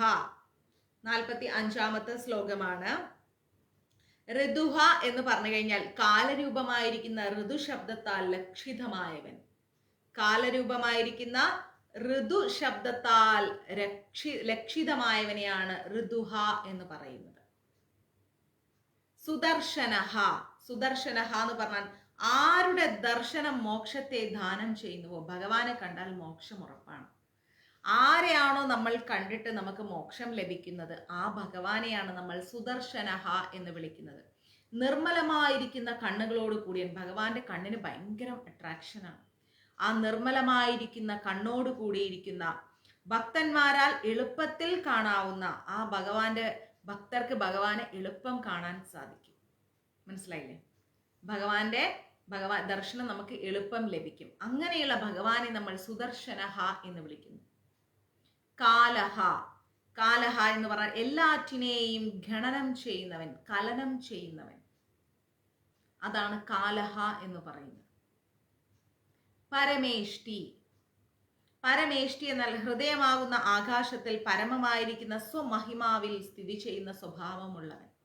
ഹൃദയമാകുന്ന ആകാശത്തിൽ ഭഗവാൻ നിറഞ്ഞു നിൽക്കുകയാണ് അല്ലെ? നമ്മുടെ ഹൃദയത്തിൽ ഭഗവാൻ അങ്ങ് നിറഞ്ഞു തുളുമ്പി നിൽക്കുകയാണ്. നമ്മൾ വിചാരിക്കും നമ്മുടെ ഹൃദയത്തിൽ ഇങ്ങനെ പ്രണയിക്കുന്നവരൊക്കെ പറയും എൻ്റെ ഹൃദയം നിറച്ച് നീയാന്ന് പറയും. പക്ഷെ അല്ല, ഭഗവാനാ. ആ ഹൃദയത്തിൽ അങ്ങനെ ഭഗവാൻ ഇരിക്കുകയാണ്. എല്ലാം കഴിഞ്ഞ് ജീവിത പന്താവിൽ ഒരു വാർദ്ധക്യമായ അവസ്ഥയിലെത്തുമ്പം അന്ന് വരെ ചേർത്ത് പിടിച്ചവരും കൂടെ നിന്നവരും കളിച്ചവരും ചിരിച്ചവരും ഉണ്ടവരും ഉറങ്ങിയവരും എഴുന്നേറ്റവരും വന്നവരും പോയവരും ഒന്നും ഉണ്ടാവില്ല. ഭഗവാൻ മാത്രമേ ഉണ്ടാവും. കൃഷ്ണ ഗുരുവായൂരപ്പ എന്നൊരു നാമം മാത്രം, മറ്റൊന്നും ഉണ്ടാവില്ല. എല്ലാവരും വേറെ ഏതോ ലോകത്ത് ബിസി ആയിരിക്കും. മക്കളും പേരക്കുട്ടികളും. അടുത്ത യൗവന കാലത്തിലേക്ക് വന്നവർക്കെല്ലാം വാർദ്ധക്യമാവും നമ്മൾ നേരിടുമ്പോൾ വഴിമാറി കൊടുക്കേണ്ടി വരും അല്ലെ? അതാണ് മനുഷ്യ ജീവിതം. ഒരു കാലത്ത് നമ്മൾ എന്തിനോ വേണ്ടി ഓടി, ആർക്കോ വേണ്ടി ഓടി. ആ കാലുകൾ ഇന്ന് തളരുമ്പോൾ ആർക്ക് വേണ്ടി ഓടിയോ അവരെല്ലാം അന്ന് മറ്റാർക്കോ വേണ്ടി ഓടുന്നു. അടുത്ത തലമുറയ്ക്ക് വേണ്ടി അവരോടുന്നു. ഇതാണ് മനുഷ്യന്റെ വാർദ്ധക്യം എന്ന് പറയുന്നത്. അത് ഒരു സത്യമാണ്, ഒന്നും ചെയ്യാൻ പറ്റില്ല. അപ്പൊ അതുകൊണ്ട് എല്ലാറ്റിനെയും ഗണനം ചെയ്യുന്ന, ഹൃദയമാകുന്ന ആകാശത്തിൽ അങ്ങ് നിറഞ്ഞു നിൽക്കുന്ന, സ്വമഹിമാവിൽ സ്ഥിതി ചെയ്യുന്ന പരിഗ്രഹ, പരിഗ്രഹ എന്ന് പറഞ്ഞ സർവനായകനാൽ ശരണാർത്ഥികൾ വഴിയായി സകല ഭാഗങ്ങളിൽ നിന്ന് ഗ്രഹിക്കപ്പെടുന്നവൻ, അല്ലെങ്കിൽ സകല ദിക്കുകളിൽ നിന്ന് അറിയപ്പെടുന്നവൻ. എവിടെ പോയാലും ഭഗവാനെ അറിയാം. ഭഗവാനെ അറിയാത്ത ഒരു സ്ഥലവും ഇല്ല, ഒരു ദിക്കും ഇല്ല അല്ലെ? ഭക്തന്മാരുടെ ഉപഹാരങ്ങൾ ഗ്രഹിക്കുന്നവൻ. അതുകൊണ്ടാണ് ഭഗവാനെ പരിഗ്രഹ എന്നുള്ളത്. നമ്മൾ എന്ത് കൊടുത്താലും അത് മനസ്സിലാക്കി സ്വീകരിക്കും. വില പിടിച്ചത് കൊടുത്താലും, വില പിടിച്ചത് കൊടുത്തില്ലെങ്കിലും, ഹൃദയം കൊടുത്താലും, എന്ത് കൊടുത്താലും ഭഗവാൻ സ്വീകരിക്കും. പരിഗ്രഹ. നമ്മൾ കൊടുക്കുന്ന ആ ഹൃദയത്തെയാണ് അദ്ദേഹം സ്വീകരിക്കുന്നത്. കൊടുക്കുന്ന വസ്തുവിന്റെ വിലയല്ല സ്വീകരിക്കുന്നത്. ഉഗ്രഹ, ഉഗ്രഹ സൂര്യാദികൾ കൂടി ഭയത്തിന് കാരണമായവൻ. സൂര്യൻ പോലെയുള്ള ഗ്രഹങ്ങൾക്ക് പോലും ഭഗവാനെ പേടിയാണ്. കൃത്യമാണ്, ഒരു മാറ്റവും ഇല്ല. ആ ഒരു ഭഗവാനെയാണ് ഉഗ്രഹ എന്ന് പറയുന്നത്. സംവത്സരഹ, സംവത്സരഹ സകല ഭൂതങ്ങളുടെയും വാസസ്ഥാനമായതുകൊണ്ടാണ് ഭഗവാനെ സംവത്സരഹ എന്ന് പറയുന്നത്. എല്ലാ ഭൂതങ്ങളും, എല്ലാ ജീവജാലങ്ങളുടെയും വസിക്കുന്നത് ഭഗവാനിലാണ്. ദക്ഷഹ എന്ന് വെച്ചാൽ ജഗത്തിന്റെ രൂപത്തിൽ വർദ്ധിക്കുന്നവൻ. ജഗത്തിന്റെ രൂപം, ഈ ലോകത്തിന്റെ രൂപത്തിൽ ആരായിരിക്കുന്നത്? ഭഗവാനാണ് ഇരിക്കുന്നത്. നമ്മൾ പറയാറില്ലേ പ്രകൃതി മാതാവ്. പ്രകൃതിക്ക് ഒരു സത്യമുണ്ട്. ഈ പ്രകൃതിയിൽ നമ്മളിങ്ങനെ ഒന്നുമില്ല, രാത്രിയിൽ ഒന്ന് പുറത്തിറങ്ങിയിട്ട്, ചിലപ്പോൾ നിങ്ങളുടെ വീടിന്റെ മുമ്പിലൊക്കെ ഒരുപാട് മരങ്ങളും ഇതൊക്കെയാണ്, ഒരു ഫ്രീഡം കിട്ടി. ഇപ്പൊ എനിക്കിവിടെ ഓക്കെയാണ്. എൻ്റെ വീടിന്റെ ഫ്ലാറ്റിന്റെ ടെറസിൽ പോയാൽ ഒരു ഓപ്പൺ ടെറസാണ്. അപ്പൊ ഞാൻ കുറച്ച് സമയം, ഒരു അരമണിക്കൂറെങ്കിലും അവിടെ പോയി ഇങ്ങനെ ഇരുന്ന് ആകാശത്തിലേക്ക് ഇങ്ങനെ നോക്കാറുണ്ട്. എന്തെല്ലാം കാര്യങ്ങൾ, എന്തെല്ലാം രീതികൾ, അല്ലെ, നമ്മളറിയാത്ത ഒരു നിശബ്ദത. ഭയങ്കര രസമാണ്. അല്ലെങ്കിൽ ഏർലി മോർണിംഗ് ഒന്ന് നോക്കിയാലും ഭയങ്കര രസമാണ്. നമ്മളെ വേറൊരു ലോകത്തേക്ക് ഇങ്ങനെ കൊണ്ടുപോകും. സീരിയസ്ലി, നമ്മൾ കാണാത്ത, അറിയാത്ത, അറിയാൻ ആഗ്രഹിക്കാത്ത, നോക്കാൻ നേരമില്ലാത്ത, അനുഭവിക്കാത്ത എന്തൊക്കെയോ ഈ പ്രകൃതിയിലുണ്ട്. ആ സത്യത്തെ നമ്മളൊന്ന് ഉൾക്കൊള്ളാൻ ശ്രമിക്കണം, അതൊന്ന് അനുഭവിക്കാൻ ശ്രമിക്കണം നമ്മൾ. എനിക്ക് ഭയങ്കര ഇഷ്ടമാണ് അങ്ങനെയൊക്കെ. ഞാൻ രാത്രിയിൽ എപ്പോഴും ക്ലാസ് കഴിഞ്ഞ് 11:30 ആകുമ്പോൾ മൊബൈലൊക്കെ ഇവിടെ പുറത്ത് വെച്ച്, എന്താ പറയുക, വീട്ടിൽ വെച്ചിട്ട് നേരെ ടെറസിൽ പോയിട്ട് കുറച്ച് നേരം ഇങ്ങനെ ആകാശത്തേക്ക്, ചിലപ്പോൾ ഇങ്ങനെ അവിടെ ഒരു ഷീറ്റോ എന്തെങ്കിലും ഇട്ടിട്ട് ഇങ്ങനെ കുറച്ച് നേരം കിടന്ന് ആകാശത്തേക്ക് ഇങ്ങനെ നോക്കി കിടക്കും. ചിലപ്പോൾ അവിടെ തന്നെ കിടന്ന് ഉറങ്ങിപ്പോവും. ഭയങ്കരം സുഖമാണ് അങ്ങനെ കിടക്കുമ്പോൾ. ചിഞ്ചു എന്താ മെസ്സേജ് ഇട്ടേ മാതാജി എന്ന് പറഞ്ഞുകൊണ്ട്? അങ്ങനെ അങ്ങ് ആകാശത്തേക്ക് നോക്കിക്കിടക്കുമ്പോൾ ഒരുപാട് നക്ഷത്രങ്ങൾ എന്തൊക്കെയൊക്കെയോ ഓടുന്നു, ചന്ദ്രൻ, ആ ഒരു നിലാവെളിച്ചം. അയ്യോ, എന്തൊരു രസം എന്നറിയാം. ലൈവ് ഇട്ടാൽ നിങ്ങൾക്ക് അവിടുന്ന് ആ ഒരു ഫീൽ കിട്ടില്ല, അല്ലെങ്കിൽ ലൈവ് ഇട്ട ആ ഒരു ഫീൽ കാണിച്ചു തന്നേനെ.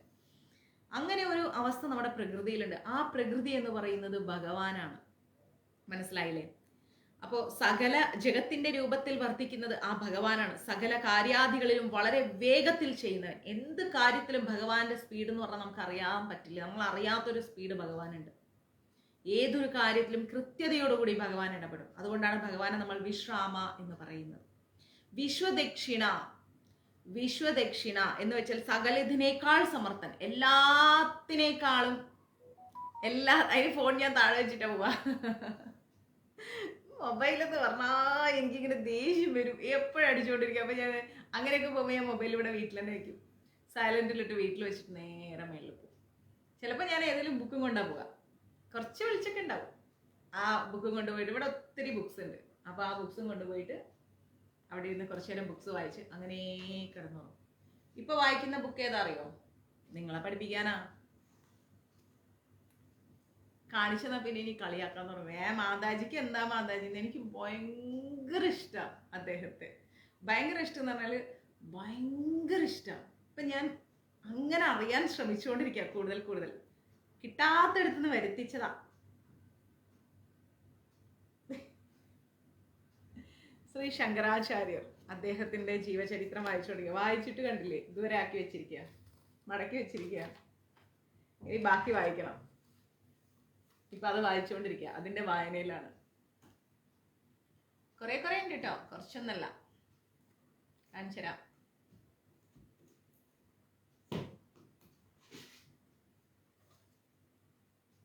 ഇങ്ങനെ കാണിച്ചാൽ മനസ്സിലാവില്ല.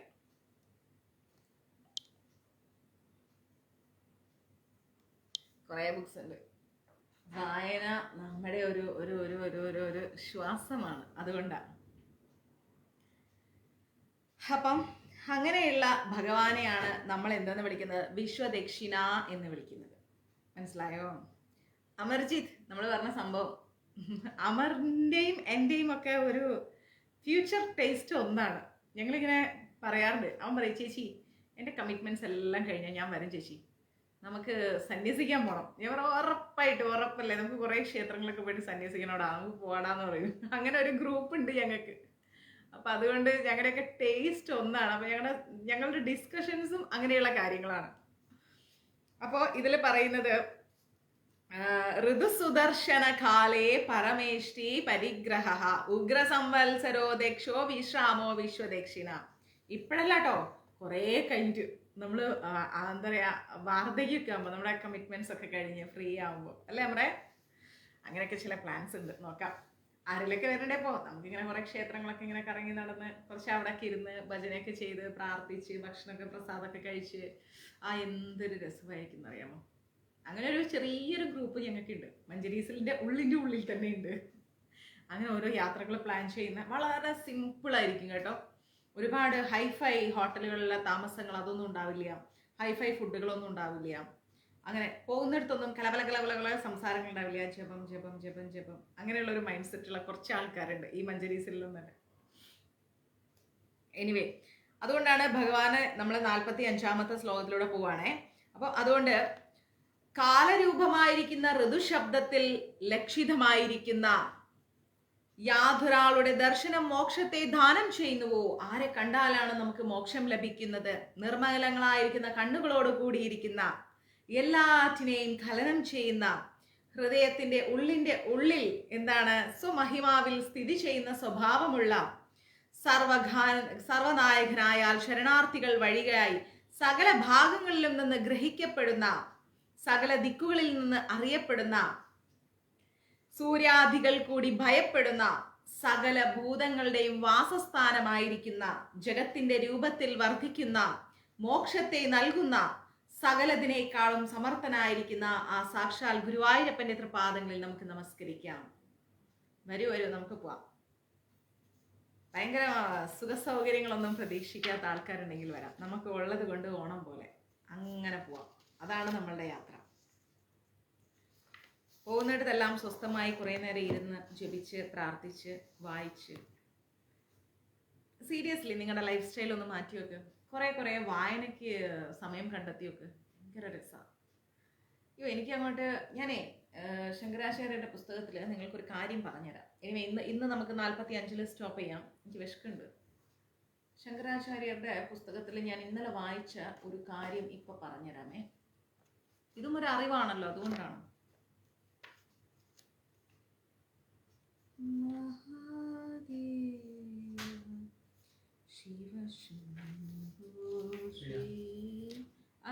കട്ടായില്ല ലൈവ്. ഞാൻ ഒരു കാര്യം പറഞ്ഞുതരാം. വായിക്കുന്നത് നല്ല രസകരമായൊരു സുഖകരമായൊരു കാര്യമാണ്. ഒരു കാര്യം പറഞ്ഞട്ടെ. ശങ്കരാചാര്യരുടെ ബുക്കില്, ഈ ബുക്കില് ഗുരുവിനെ അന്വേഷിച്ച് എന്താ പറയാ, ഉറപ്പായിട്ട് മോനപ്പം മുതലാളി നമുക്ക് പോവാം. ഗുരുവിനെ അന്വേഷിച്ചിട്ട് ഈ ആചാര്യർ പോകുന്ന ഒരു ഭാഗമുണ്ട്. ഗുരുവിനെ അന്വേഷിച്ച് പോവാട്ടോ. അന്നേരം ശ്രദ്ധിച്ച് കേൾക്കണേ. നർമ്മദാ നദീതീരത്തില് ഒരു ഗുഹയിൽ താമസിക്കുന്ന ഒരു യോഗീശ്വരനായിരിക്കുന്ന ഗോവിന്ദ ഗുരുവിനെ പറ്റി അദ്ദേഹം കേൾക്കാണ്. നർമ്മദാ നദിയുടെ തീരത്ത് ഒരു ഗുഹയിൽ താമസിക്കുന്ന യോഗീശ്വരനായിരിക്കുന്ന ഗോവിന്ദ ഗുരുവിനെ പറ്റി കേട്ടിട്ട് അദ്ദേഹത്തിന്റെ ശിഷ്യനാവണം എന്നുള്ള ആഗ്രഹത്തിലാണ് ആര് പോകുന്നത്? നമ്മുടെ ശങ്കരാചാര്യർ പോകുന്നത്. തിരുപ്പതിക്ക് പോണം. ശങ്കരാചാര്യർ പോകുന്നത് അങ്ങനെ ഒറ്റയ്ക്ക് യാത്ര ചെയ്യാനാണ് തീരുമാനിച്ചത് ശങ്കരാചാര്യർ. ആരും വേണ്ട, എനിക്ക് ഒറ്റയ്ക്ക് പോയാൽ മതി. ആ സമയത്ത് ഇദ്ദേഹത്തിന് 8 വയസ്സാ. ചിന്തിച്ചു നോക്കണം. 8 വയസ്സുള്ള ഈ ആചാര്യൻ പോവാണ് ഗോവിന്ദ ഗുരു എന്ന് പറയുന്ന ഗുരുവിനെ അന്വേഷിച്ചിട്ട്. അങ്ങനെ പോയപ്പോൾ ആ ബാലന്റെ ധൈര്യവും ദൃഢനിശ്ചയമാണ് നമ്മൾ ആലോചിക്കേണ്ടത്. ആ കുഞ്ഞ് 8 വയസ്സായ കുട്ടിയുടെ ധൈര്യത്തെ കുറിച്ച് നമ്മളൊന്ന് ചിന്തിച്ചു നോക്കണം. ഗുരുവിനെ അന്വേഷിച്ച് പോവാണ് ആ കുട്ടി. 3 സന്ധ്യകളിലും സ്നാന ജപാദികളൊക്കെ മുടങ്ങാതെ ചെയ്തിട്ട് ഉച്ചയ്ക്ക് ഭിക്ഷാന ഭോജനം എടുത്തിട്ട് ഭിക്ഷ എടുത്തിട്ടാണ് ഭക്ഷണം കഴിക്കുന്നത്. അങ്ങനെ ഭക്ഷണം കഴിച്ചിട്ട് വൈകുന്നേരവും രാവിലെയാണ് ഇദ്ദേഹം യാത്ര ചെയ്യുക. യാത്ര ചെയ്തിട്ട് സന്ധ്യയാവുമ്പോൾ ഏതെങ്കിലും ഒരു മരത്തിന്റെ ചോട്ടിൽ പോയിട്ട് സത്രത്തിലോ എവിടെങ്കിലും പോയിട്ട് ഇദ്ദേഹം ഇങ്ങനെ വിശ്രമിക്കും. ഇങ്ങനെ എത്രയോ ഗ്രാമങ്ങളും നഗരങ്ങളും നദികളും ഒക്കെ കടന്നാണ് ശ്രീ ശങ്കരാചാര്യര് ഉത്തിഷ്ഠ സ്ഥാനത്തേക്ക് എത്തുന്നത്, വിചാരിച്ച സ്ഥലത്തേക്ക് എത്തുന്നത്, നർമ്മദാ നദിയുടെ തീരത്തേക്ക്. ഇങ്ങനെ കുറേ കാലം നടന്നതുകൊണ്ട് നടന്ന് എന്തായി, കദംബ രാജ്യം എന്ന് പറയുന്ന രാജ്യത്തില് തുംഗാ നദിയുടെ തീരത്തുള്ള ഒരു ആരണ്യത്തില് അദ്ദേഹം എത്തി. കുറേ കാലം നടന്നിട്ട് ഉച്ചയ്ക്കുള്ള ആ ഒരു ഭിക്ഷയെടുപ്പൊക്കെ കഴിഞ്ഞ് ഭക്ഷണമൊക്കെ കഴിച്ചതിന് ശേഷം ഒരു മരത്തിന്റെ ചോട്ടിൽ ഇരുന്നിട്ട് ഇങ്ങനെ വിശ്രമിക്കുകയാണ് നമ്മുടെ ശങ്കരാചാര്യർ. കേൾക്കാൻ ഇഷ്ടമുണ്ടോ? അതോ എൻ്റെ ഇങ്ങനെയുള്ള ഇൻട്രസ്റ്റ് ഒക്കെ ഞാൻ നിങ്ങളുടെ മേലെ അടിച്ചേൽപ്പിക്കാന്ന് തോന്നുന്നുണ്ടോ? ഒന്ന് പറയണേ. എനിക്കിതൊക്കെ ഇഷ്ടമാണ്, ഇങ്ങനെ കുറെ വായിക്കാനും അറിയാനും. അതുകൊണ്ടാണ് ഞാനിതൊക്കെ വായിക്കുന്നത്. അപ്പം വായിച്ചപ്പോഴേ എൻ്റെ മനസ്സിൽ തോന്നി എനിക്ക് എൻ്റെ കുടുംബത്തിനോട് ഇത് പറയണമെന്ന്, മഞ്ജരീസിലെ എൻ്റെ കുടുംബത്തിനോട് ഇത് പറയണമെന്ന് തോന്നി. നിങ്ങൾക്ക് വേണ്ടി കൂടിയാട്ടോ വായിക്കണത്. അതുകൊണ്ടാട്ടോ. ഇഷ്ടമുണ്ടോ കേൾക്കാൻ? അങ്ങനെ ഇരുന്ന് അദ്ദേഹം ഇങ്ങനെ വിശ്രമിക്കുകയാണ്. അപ്പോൾ അവിടുത്തെ പ്രകൃതി സൗന്ദര്യം ഇങ്ങനെ ആസ്വദിക്കണം. നല്ല വൃക്ഷലതാദികള്, കാറ്റ്, മഞ്ഞ്, പൂമ്പാറ്റകള്, ഇതൊക്കെ ഇങ്ങനെ ആസ്വദിച്ച് ശങ്കരാചാര്യർ ഇങ്ങനെ ഇരിക്കുകയാണേ. അങ്ങനെ അദ്ദേഹം അങ്ങനെ ഇരിക്കുന്ന സമയത്ത് കുറേ തവളകള് വെള്ളത്തിൽ നിന്ന് കരയ്ക്ക് കയറി. ഇഷ്ടം പോലെ തവളകള് വെള്ളത്തിൽ നിന്ന് കരയിലോട്ട് കയറി. ഒരു വലിയ പാറയിൽ ഇങ്ങനെ ഇരിക്കുക. ആര്? ഈ തവളകളെല്ലാം കൂടി കൂട്ടമായിട്ട് വെള്ളത്തിൽ നിന്ന് കയറിയിട്ട് ഒരു പാറയിലിരിക്കുക. ഇത് ശങ്കരാചാര്യർ ഇങ്ങനെ നോക്കിയിരിക്കുക ഒരു സ്ഥലത്ത്. അവിടെ സൂര്യരശ്മികൾ ഇങ്ങനെ വരിക, ഭയങ്കര സൂര്യന്റെ ചൂട് ആ പാറയുടെ മുകളിലാണ് എന്തിരിക്കുന്നത്? ഈ തവളകൾ കൂട്ടം കൂട്ടമായി ഇരിക്കുന്നത്. അപ്പൊ അവർക്ക് അവിടെ ഇരിക്കാൻ പറ്റുന്നില്ല. ചൂട് കൊണ്ട് ഈ തവളകൾക്ക് ആ പാറക്കെട്ടിന്റെ മുകളിൽ ഇരിക്കാൻ പറ്റുന്നില്ല. അങ്ങനെ ഇരിക്കാൻ പറ്റാതെ ആയപ്പോ ഈ തവളകൾ എന്ത് ചെയ്തു? വെള്ളത്തിലേക്ക് പോകാന്ന് തീരുമാനിച്ചു. ഇവിടെ ഭയങ്കര ചൂടാണ് ഈ പാറയിൽ, എന്നാ പിന്നെ ഇനി വെള്ളത്തിലേക്ക് പോകാന്ന് വിചാരിച്ചു. ആ സമയത്ത് അവിടെ എന്തു വന്നു? ഒരു വലിയ സർപ്പം വന്നു. ഒരു വലിയ സർപ്പം പത്തി ഉയർത്തിയിട്ട് വരികയാണ്. ഈ തവളയും സർപ്പവും തമ്മിലുള്ള ബന്ധം അറിയാലോ, അവർ തിന്നും. ആ പാമ്പ് എന്ത് ചെയ്യുന്നു വെച്ച് കഴിഞ്ഞാൽ ഈ തവളകളെ പിടിച്ച് തിന്നുകളയും.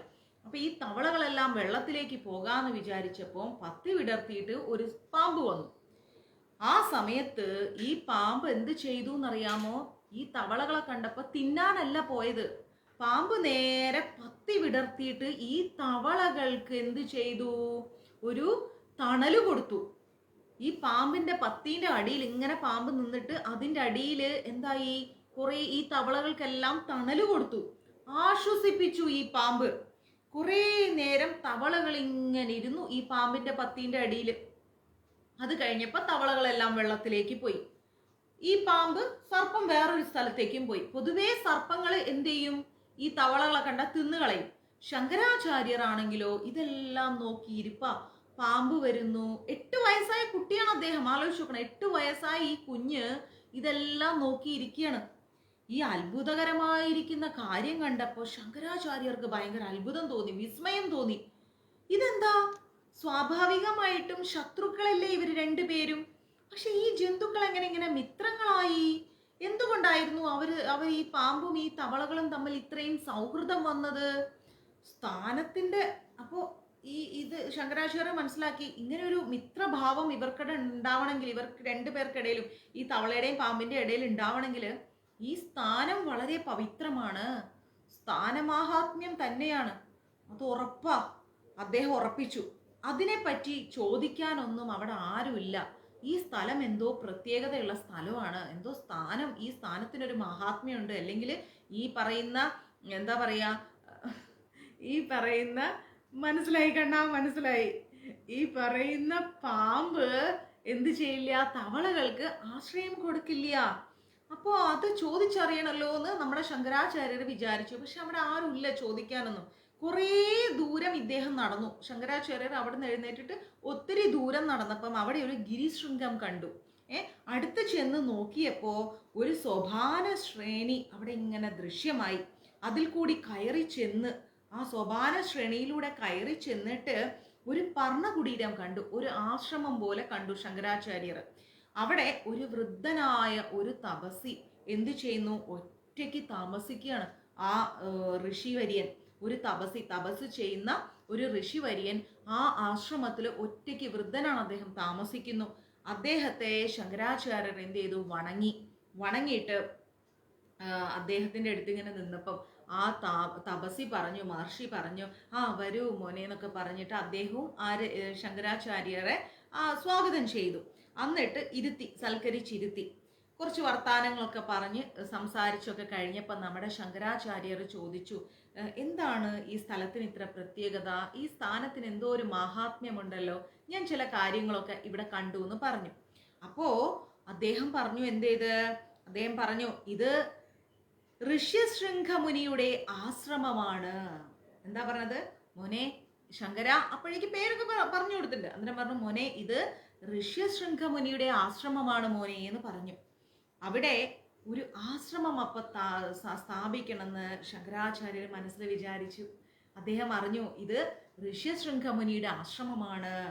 അതുകൊണ്ടാണ് ആ മുനിയുടെ ആ ഒരു പവിത്രത, അല്ലെങ്കിൽ ആ ഒരു മുനിയുടെ അനുഗ്രഹം ഒക്കെയാണ് ആ ജീവജാലങ്ങളെല്ലാം ശത്രുതാ മനോഭാവമില്ലാതെ ജീവിച്ചു പോകുന്നത്. അതുകൊണ്ടാണ് ഈ പാമ്പുകൾക്കും ഈ തവളകളോട് ശത്രുതാ മനോഭാവമില്ലാത്തത്. അതാണ് ആ സ്ഥലത്തിന്റെ മാഹാത്മ്യം എന്ന് ആര് മനസ്സിലാക്കി? ശങ്കരാചാര്യർ മനസ്സിലാക്കി.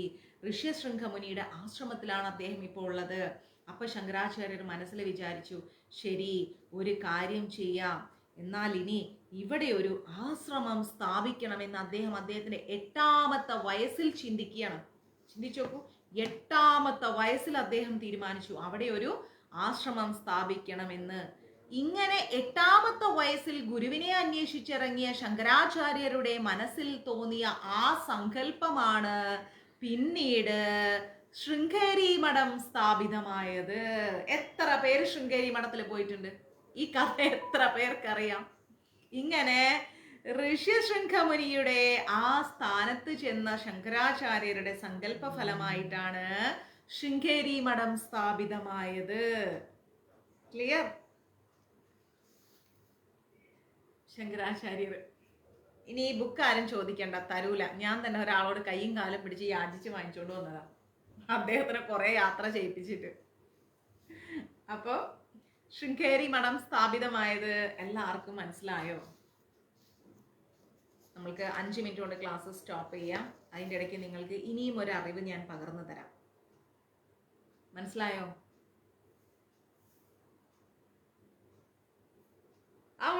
ഉണ്ട്. ഇഷ്ടായോ ശൃംഗേരി മഠത്തിന്റെ കഥ? ശൃംഗേരി മഠം ഞാൻ പോയിട്ടുണ്ട്. ഇനി നമ്മുടെ ശിവസങ്കല്പത്തെ കുറിച്ചൊന്ന് കേൾക്കാം.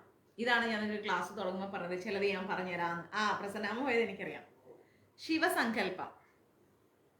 ശിവസങ്കല്പം എന്ന് പറയുമ്പോൾ എല്ലാവരുടെ വീട്ടിലും നോക്കിക്കഴിഞ്ഞാൽ മഹാദേവൻ, ദേവി, നമ്മുടെ സുബ്രഹ്മണ്യ സ്വാമി, വിഘ്നേശ്വരൻ, അങ്ങനെ 4 പേരുടെ ഫോട്ടോ.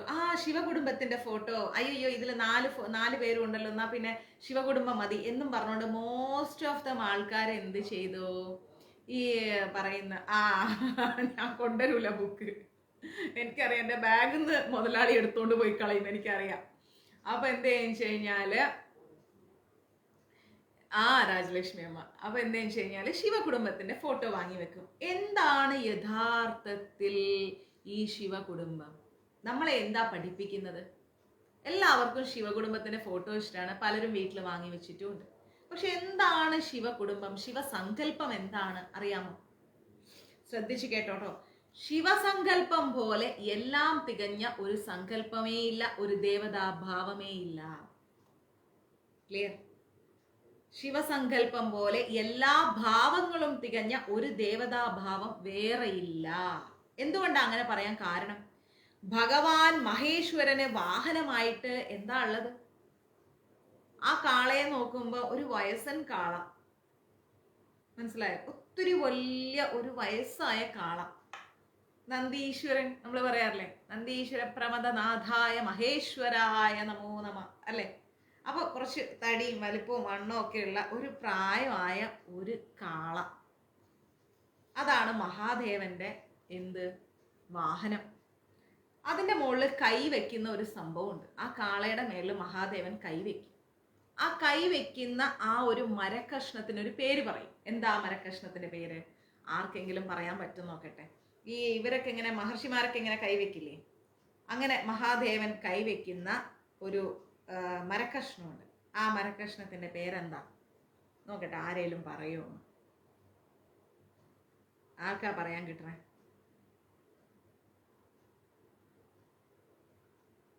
അതെ, കർണാടകയിലുള്ള ശൃംഗേരി മഠം. ആർക്കാ പറയാൻ കിട്ടണേ നോക്കട്ടെ. കിട്ടുന്നില്ല. ഗഡാംഗം. നഖത്തിന്റെ ഘ. നഖം എന്നെഴുതുമ്പോൾ ഒരു ഘ എഴുതില്ലേ നമ്മൾ?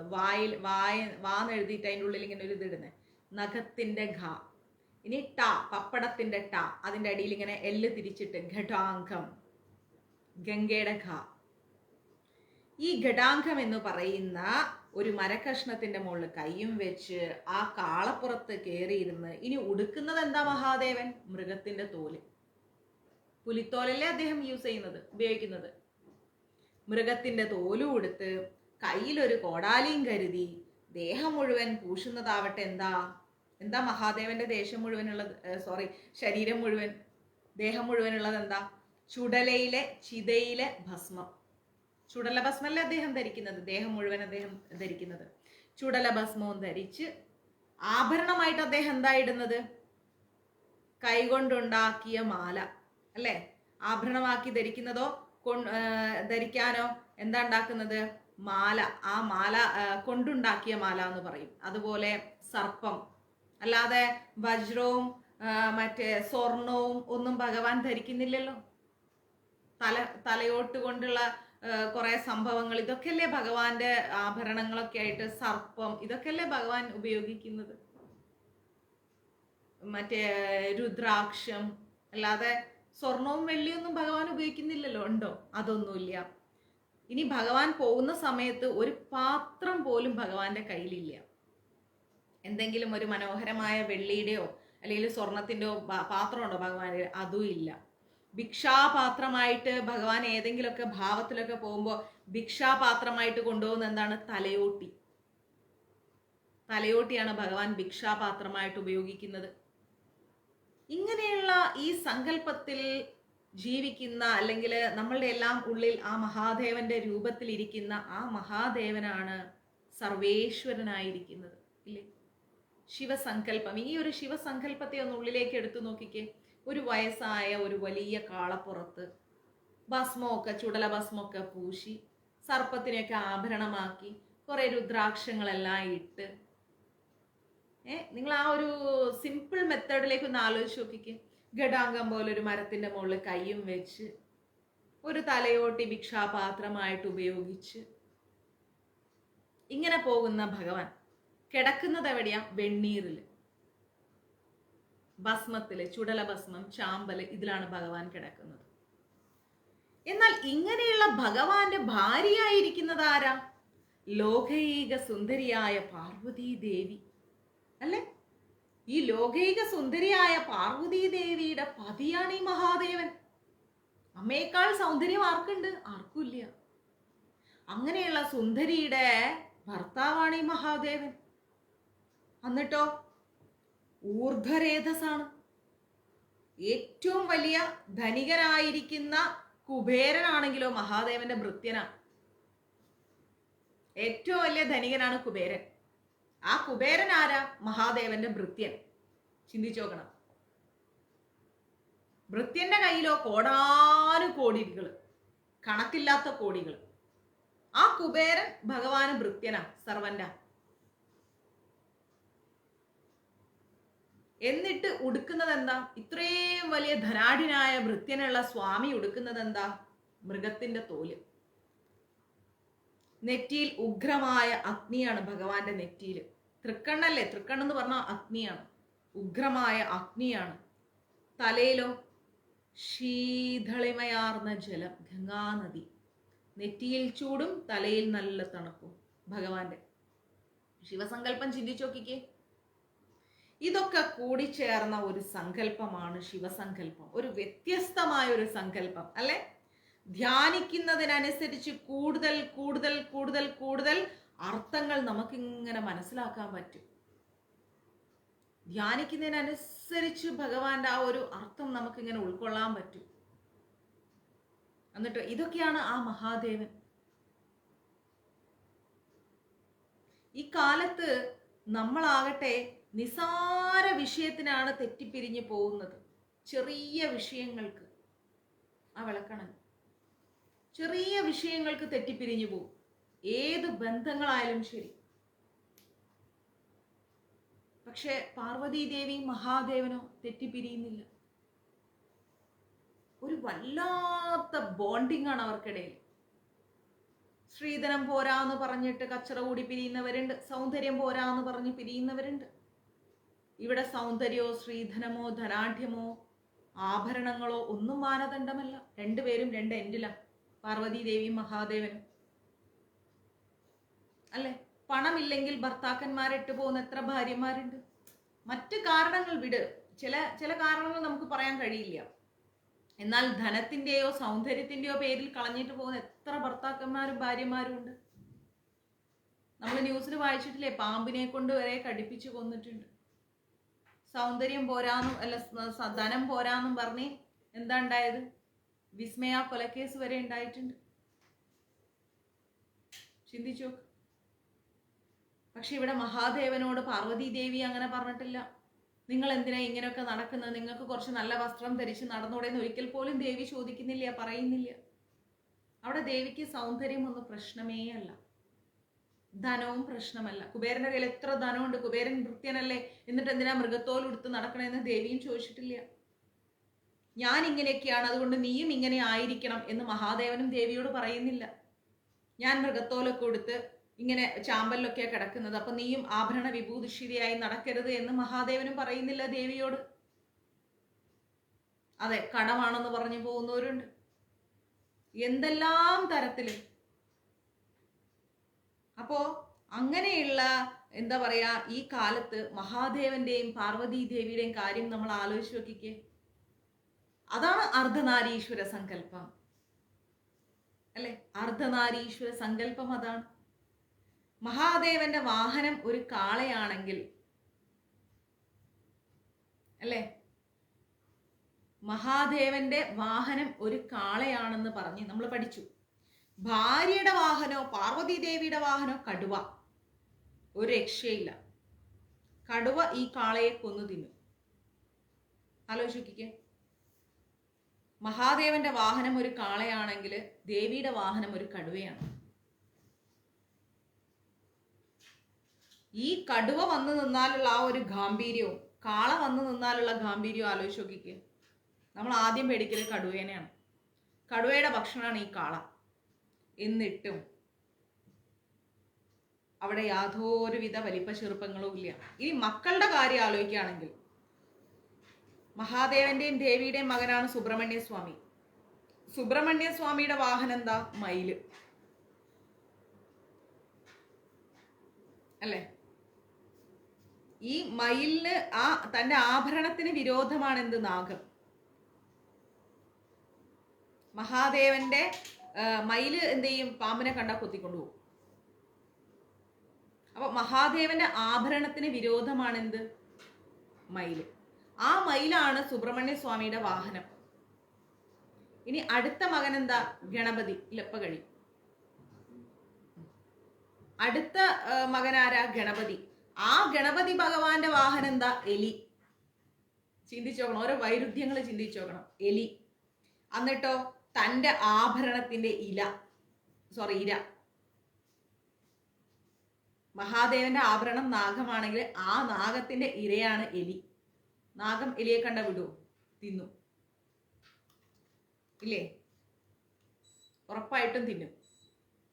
അപ്പൊ ആ ആഭരണമായിരിക്കുന്ന നാഗത്തിന്റെ എന്താ പറയാ ഇരയായ എലിയുടെ പുറത്താണ് ഗണപതി സഞ്ചരിക്കുന്നത്. ചിന്തിച്ചു നോക്കണം. എന്നിട്ടും സന്തോഷമായിട്ടാണ് മഹാദേവനും പാർവതി ദേവിയും സുബ്രഹ്മണ്യ സ്വാമിയും ഈ പറയുന്ന ഗണപതി ഭഗവാനും എല്ലാം മുന്നോട്ട് പോകുന്നത്, ദേവിയും ഒക്കെ. ഇതാണ് യഥാർത്ഥത്തിൽ കുടുംബജീവിതത്തിന്റെ അടിസ്ഥാന സങ്കല്പം എന്ന് പറയുന്നത്.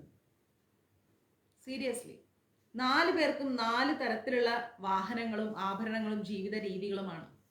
എന്നിട്ടും ആ ഒരു ശിവ കുടുംബം എന്ന് പറഞ്ഞു കഴിഞ്ഞാൽ എത്ര ഐക്യമാണ്. നമ്മൾ നമ്മുടെ ഹിന്ദുത്വത്തിൽ നിന്ന് അടിസ്ഥാനപരമായി പഠിക്കേണ്ട കാര്യങ്ങളാണ് ഇതൊക്കെ. 4 വ്യത്യസ്ത രീതികളിൽ, 4 വ്യത്യസ്ത സ്വഭാവങ്ങളിൽ, 4 വ്യത്യസ്ത വാഹനങ്ങളിൽ, വ്യത്യസ്തമായിരിക്കുന്ന കാഴ്ചപ്പാടിൽ ജീവിക്കുന്ന 4 ദേവതകൾ.